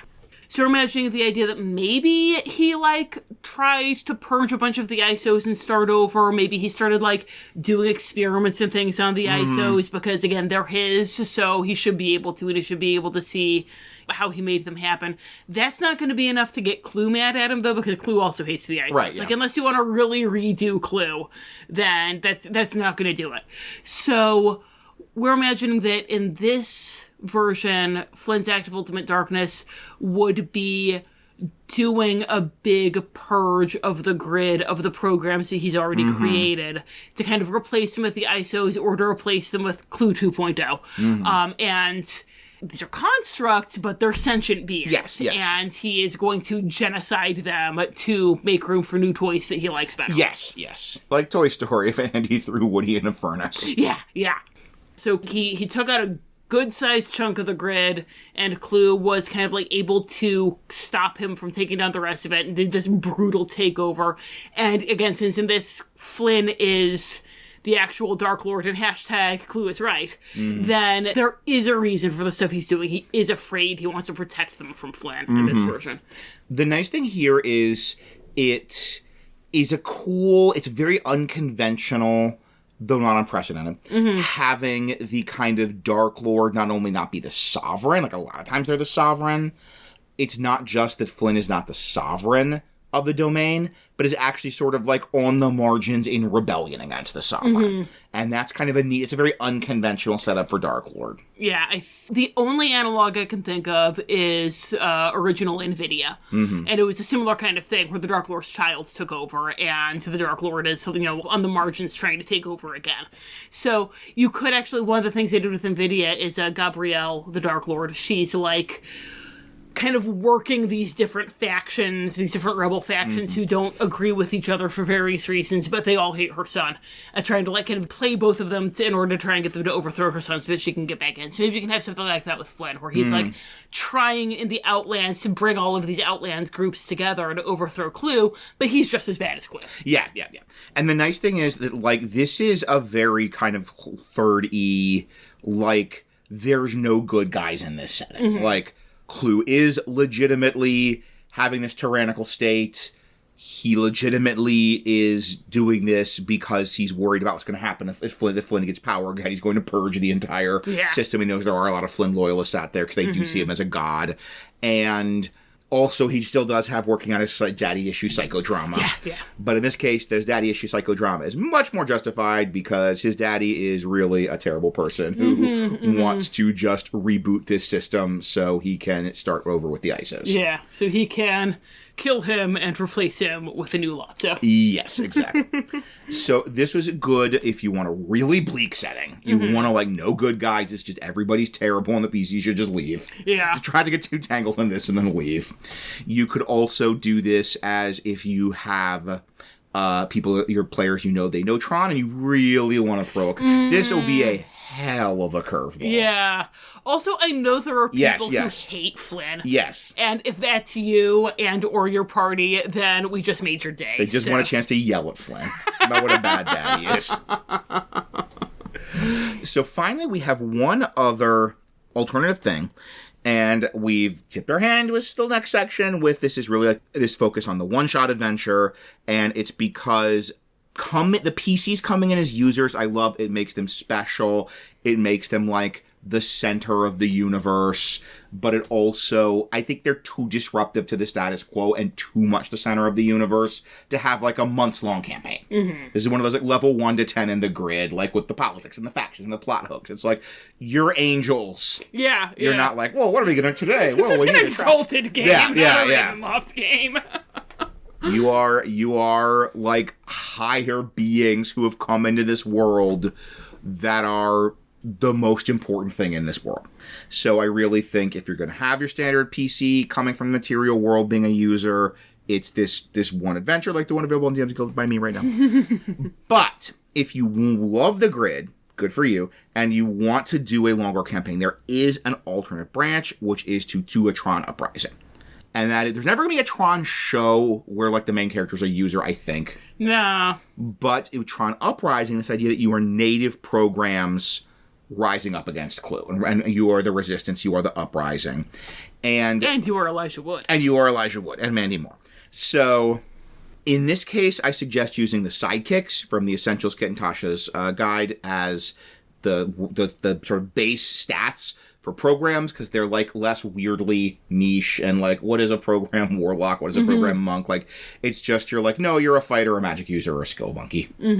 And I suggest doing the model of what they did in Tron Uprising, and you make your own sector, and that's with your own bad guy, and that's where your story is. Yeah. Just come up with your, we're going to take Argon City, and it's got forces of the regime in it, and it's got this renegade, uprising, anti-regime, anti-Clu, resistance cell, and we play out that drama, and then we, like, drive them out, and like, hey, we saved the day, and then you, as with so many things, where you cut the camera so you determine your happy ending. So that's your happy ending. cut the camera, and then someday Sam Flynn will come and take care of Clu. So, that is a number of potential Tron adventures, from your Kingdom Hearts loving children to your Kingdom Hearts potentially loving adults who want a really grim and gritty story, to your people that want to do Tron Uprising / the Tron equivalent of Star Wars Rebels. And let's give you our parting thoughts in a section we like to call Parting Thoughts.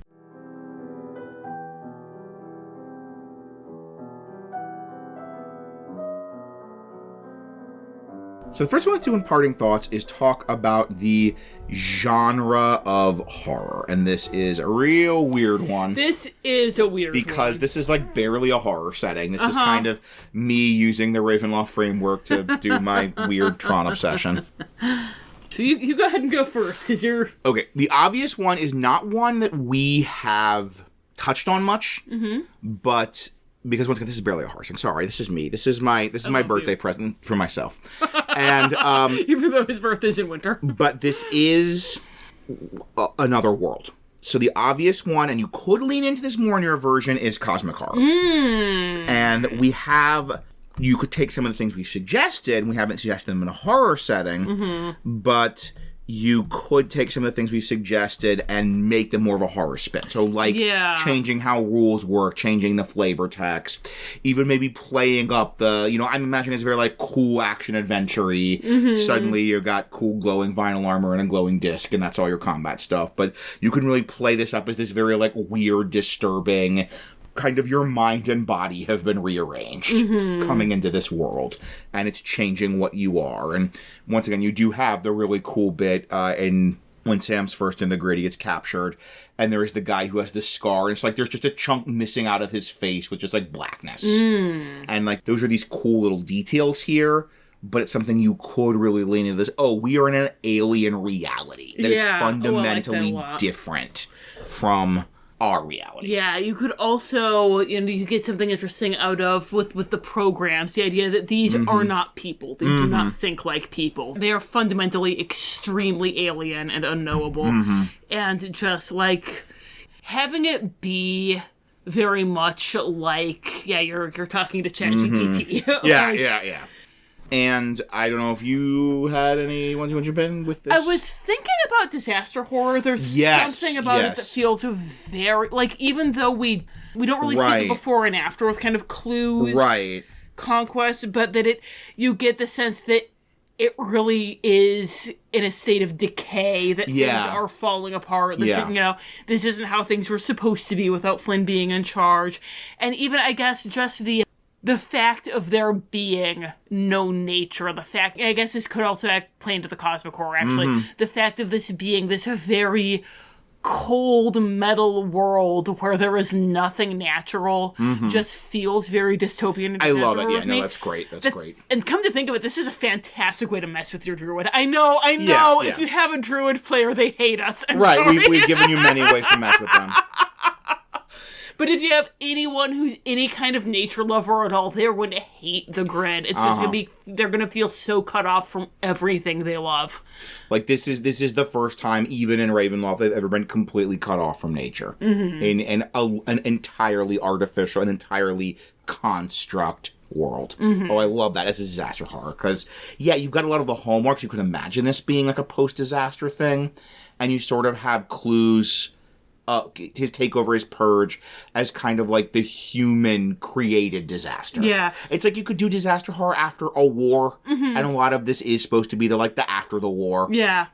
You get the sense the Clu is running the grid into the ground. And that is kind of a disaster horror thing. Like, you could, if you wanted to play up the disaster horror aspect, then you can make the Outlands more dangerous. You could have it be that they're kind of spreading. You get kind of more like what they're doing with Darkon in 5e. That could be cool. You could also bring elements in from original Tron, because that was the much more like how much things have changed and how you had the energy so restricted and travel so restricted, and the con towers were all dark. And no one's communicating anymore. And just you really get this destroyed system. It even makes sense because if Clu has captured Flynn and he is not in fact a user, then there's no user and it's crumbling. Yeah, And he can't actually, if there is a virus, he can't patch it. Like there is nothing that Clu can do if there actually is like a magical equivalent of a corrupted disk or whatever. He's just toast. The next thing I want to talk about is what kind of game, and as we usually do, we've tipped our hand here. We've said there's potentially a campaign if you're having them be native programs, taking a lot from Tron Uprising, which you should watch, it's great. But fundamentally, this is a movie adventure. This is, if you are users coming into the grid, there is this movie adventure, you are in the grid, you learn about Clu, you tangle with Clu, you escape. So that was easy. Yeah. What about something that should be impossible, but I knew you could do it? What about bringing in some of the older material? Well, I've mentioned it multiple times before, so you're not going to be surprised with what I'm going to say here. Yeah. But there's not really a ravenloft domain. That's a computer. It's an evil computer. It's an evil computer. We've talked about the Nightmare Lands some as being like... Thanks for existing, Nightmare Lands, as being kind of our big, abstract, weird, extra-dimensional domain. And if the idea of the PCs physically getting pulled in and becoming grid beings is too weird, then we do have the Nightmare Lands for maybe it's in their dreams. That could be interesting, yeah. So, maybe they plug into the machine. Is it more like the Matrix? Yeah. If the idea of them physically going in is just too weird for you. Or the other thing that we mentioned a couple times is the Shadow Rift. Because in the older material, bingo, if you look at the map of the core, the post-Grand Conjunction core, it looks like a molar with a cavity. There's a big hole right in the middle of it. And that's the Shadow Rift, and that's where the fairies live. And with the Shadow Rift, you can't just jump into the hole, because there's this, the layer over top of it, as you fall through, you slowly disintegrate. It does not want humans to go in. So there's, the mists can take you, or there's a passage that you can go through, a cavernous passage. And that's the one that I was talking about, where if you check out the Shadow Rift mod, which I don't know if that's on DM's Guild or not. If it is, we'll put it in the show notes. But they've got you come out on the other side, you're missing 2 weeks worth of rations, and you roll on the random table for oh yeah, this person has a new magic item that they didn't have before. This person has lost 3d6 hit points and is covered in burn scars. So doing something like that, it gives that sense that you are entering somewhere so much weirder than just wandering across the border from Nova Voxia to Darkon. And also with the Shadow Rift, for it being an extra-dimensional space, there's even time moves differently there. That's very useful for our purposes. Yes, because in Tron, that was a big thing, was that time in the grid moves faster than time in the real world. And it's the same with the Shadow Rift. Time moves faster there, so that's even how you can have, in the chronology of Ravenloft, the Shadow Fae shouldn't be kind of your classical millennia-old Fae who have seen empires rise and fall and are just so jaded and sick of everything. But they are that old because they've been in the Shadow Rift and that long has passed for them. Very clever. Yes. So we have the precedent for that. If you're interested in this kind of playing around with time aspect of the grid, which we haven't really touched on here, but if that was something that you really liked about Tron, then you can check out some of the old Shadow Rift material, and that'll help you out. So the last thing I want to talk about is the strengths and challenges of running an adventure in this domain. Strengths, it's Tron. I don't have much to say beyond that. I have a couple of things, however. This is one that is very much a different reality, different world, so it's a really good chance to try out crazy rules, variant rules, if you have anything you'd like to try. It's a good way to do that in kind of an in-universe way. I'm just laughing because Tom... I know why you're laughing. Yes, Tom really wanted to try... No, you know why I'm laughing. Your listeners don't know why I'm laughing. Tom really had a bunch of variant rules that he wanted to try out, and then you did not get the version of the Tron adventure that is 90% variant rules. Yeah. I was I had this system... I'll tell you on Discord. I had this system I was working on, and I spent 3 days, and Rachel would be when I described it. I love you and I want to support you. And then, like, the third day, I was like, honey, this is insane. Like, this is... I can't... We can't... It was like when Ben is showing the cones of Dunshire. This is my cones of Dunshire. This is nothing, isn't it? When you go back to work. Yeah, no, this was like, okay, honey, we won't put this in the adventure because this is insane. Like, this is a different game. Yeah. So, yeah. But if you have... That's you! And this is your chance. If you have your own D&D 5e cones of Dunshire, then... It could be cones of Tronshire. Right. This is... And it works, because you're not just like, hey, guys, here's a new battle system. Here's a new combat system. Here's a new damage system. You're like, no, you're in another world, so the rules work differently.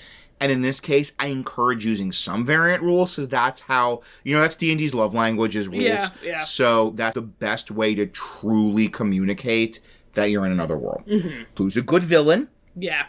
You get that very cool setup of the PCs come in and are like gods in this world. That there is this immediate, super cool hook that's going to add really interesting role-playing to any of their encounters with NPCs. I mean, I remember when you were working on the mod, you were like, this is fine, but there's something missing. This is just an overthrow the evil overlord. Right, mod. yeah.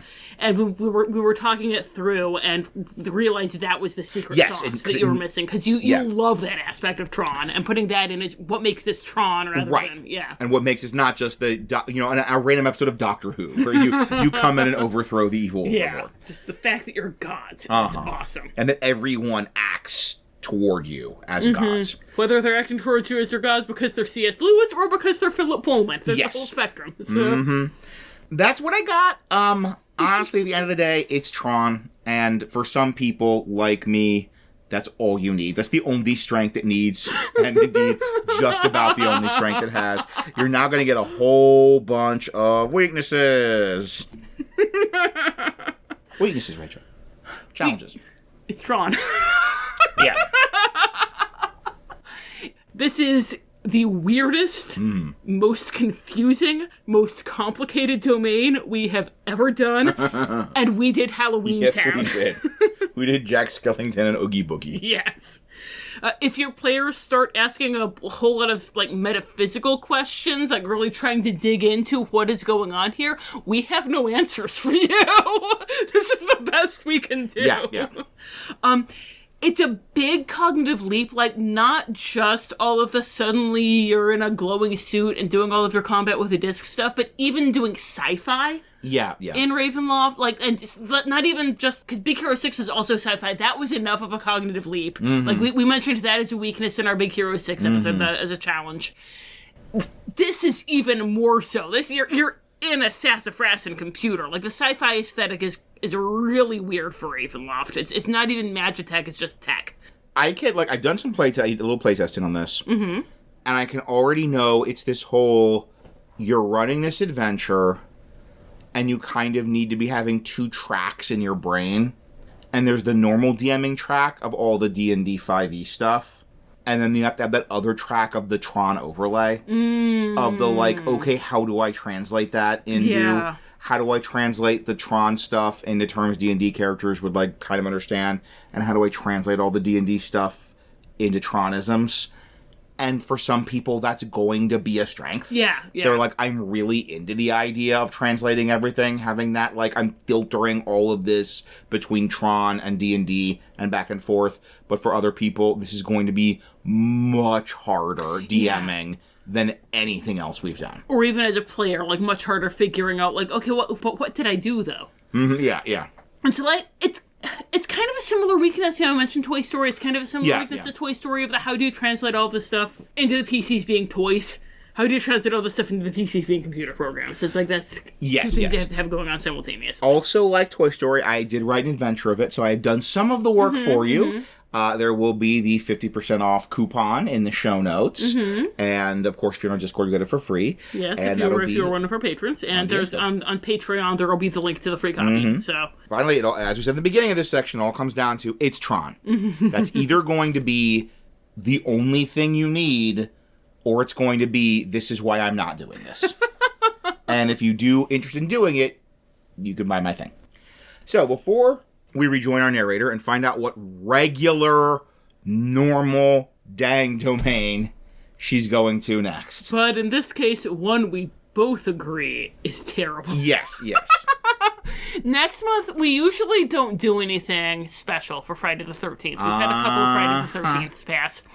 But we decided, this time around, we're going to celebrate Friday the 13th with a very unfortunate movie. Very unlucky movie. A kind of a regular bad luck charm of a movie. Yeah. But it is a regular animated Disney movie. Yes, in a regular material world with regular people and not in a computer, which don't exist. Yes. I would much rather watch Tron than this movie. I just want to make that clear. Just to make that clear. Just let the record show. I don't think Tron is terrible. I think this movie is terrible. I don't think Tron is terrible. So, it's just not for me. Before we rejoin our narrator and find out what terrible movie she's going to next, how can they contact us and share whether they're on Team Tom or Team Rachel vis-a-vis the original 1982 Tron? Well, you can email us at wonderfulworldofdarklords@gmail.com, and you can find us on Facebook, Tumblr, or Patreon at Wonderful World of Darklords. I may have mentioned I've done an adventure on DMScope, but I've done some other adventures where I've converted horror movies, which make much better horror adventures than Tron.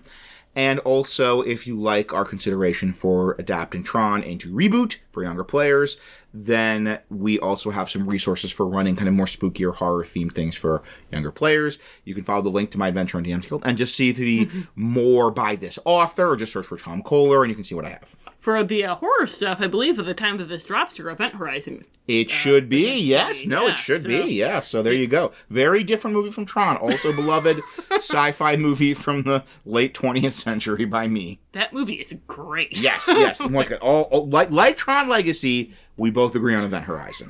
we agree on most movies. Yes, just not Tron. Just not Tron. And then, speaking of spooky things for kids, I have a picture book, Mother Ghost, Nursery Rhymes for Little Monsters. It's exactly what it sounds like. I also have my website, www.rachelkohler.com, where you can find my various short stories for adults. I don't think any of them take place in a computer, but some of them are science fiction. Until next time, thank you for listening, and happy gaming.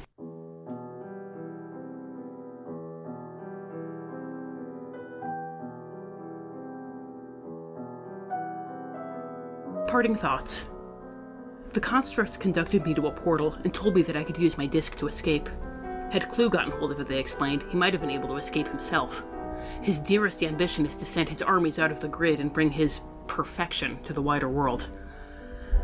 I cannot describe the relief I felt upon returning to Flynn's lab, seeing sunlight filtering through the windows. Holding a tile with a painted star as a mist talisman, I prepared to set out on the next phase of my journey with a light heart. Felt this? No, I haven't. I swear on my response that I will throw caution to every warning sign. Watch out, world. Here I are. Apologies. I appear to have triggered a confusion spell that Flynn laid to discourage trespassers. I will continue my journey now that it is worn off. Regards, D. My servant witnessed the misery of a people surrounded by arcane energy in its purest form, but unable to see or sense it for themselves when she visited King Haggard's land. Now she has experienced a world truly devoid of magic. No doubt this void was advantageous for one whose power comes from elsewhere, for even the most novice of practitioners can fool those unaccustomed to such powers. Flynn is not the first in these lands to have their own creation turn against them when attempting to perfect life. Yet regardless of what some scientifically inclined and highly biased doctors may have you believe, the best constructs are made through magical means. To be able to create such a world and populace, I suggest Flynn was a master of conjuration. A building of stone and glass may be fabricated. A sky may hold a false storm. But the source of magic cannot be replicated. Magic is the very essence of creation. It weaves around all sources of life and death. It is this energy we pull upon and shape into our desires with the power of our will. With it, we hold the power of creation and destruction at our fingertips.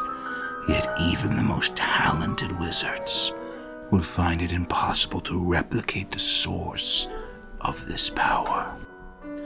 Given his rather feeble attempts at impressing upon my servant with his display of power, I suspect Clu has access to a small source of the arcane through those the constructs refer to as users.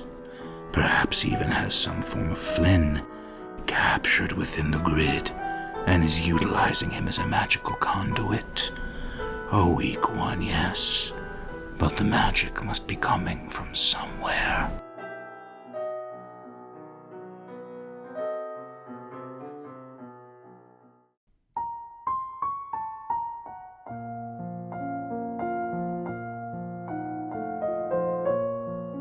This has been The Wonderful World of Darklords. We have no affiliation with Disney or Wizards of the Coast.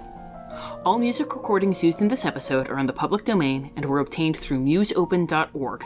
Titles and links are in the show notes. Dialogue for Yensid was written by Aslan Rex himself, who you can follow on Tumblr at Darklord Aslan. The Wonderful World of Darklords logo was designed by Haylight Jones. You can find links to their work in the show notes. If you'd like to support the show, look for us on patreon.com or find our tip jar on Red Circle. Thanks for listening.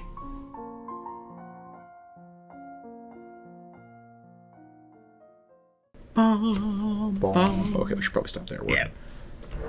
Getting a little. May have to cut the end. And then Levels is better than the end. No, I am not cutting okay.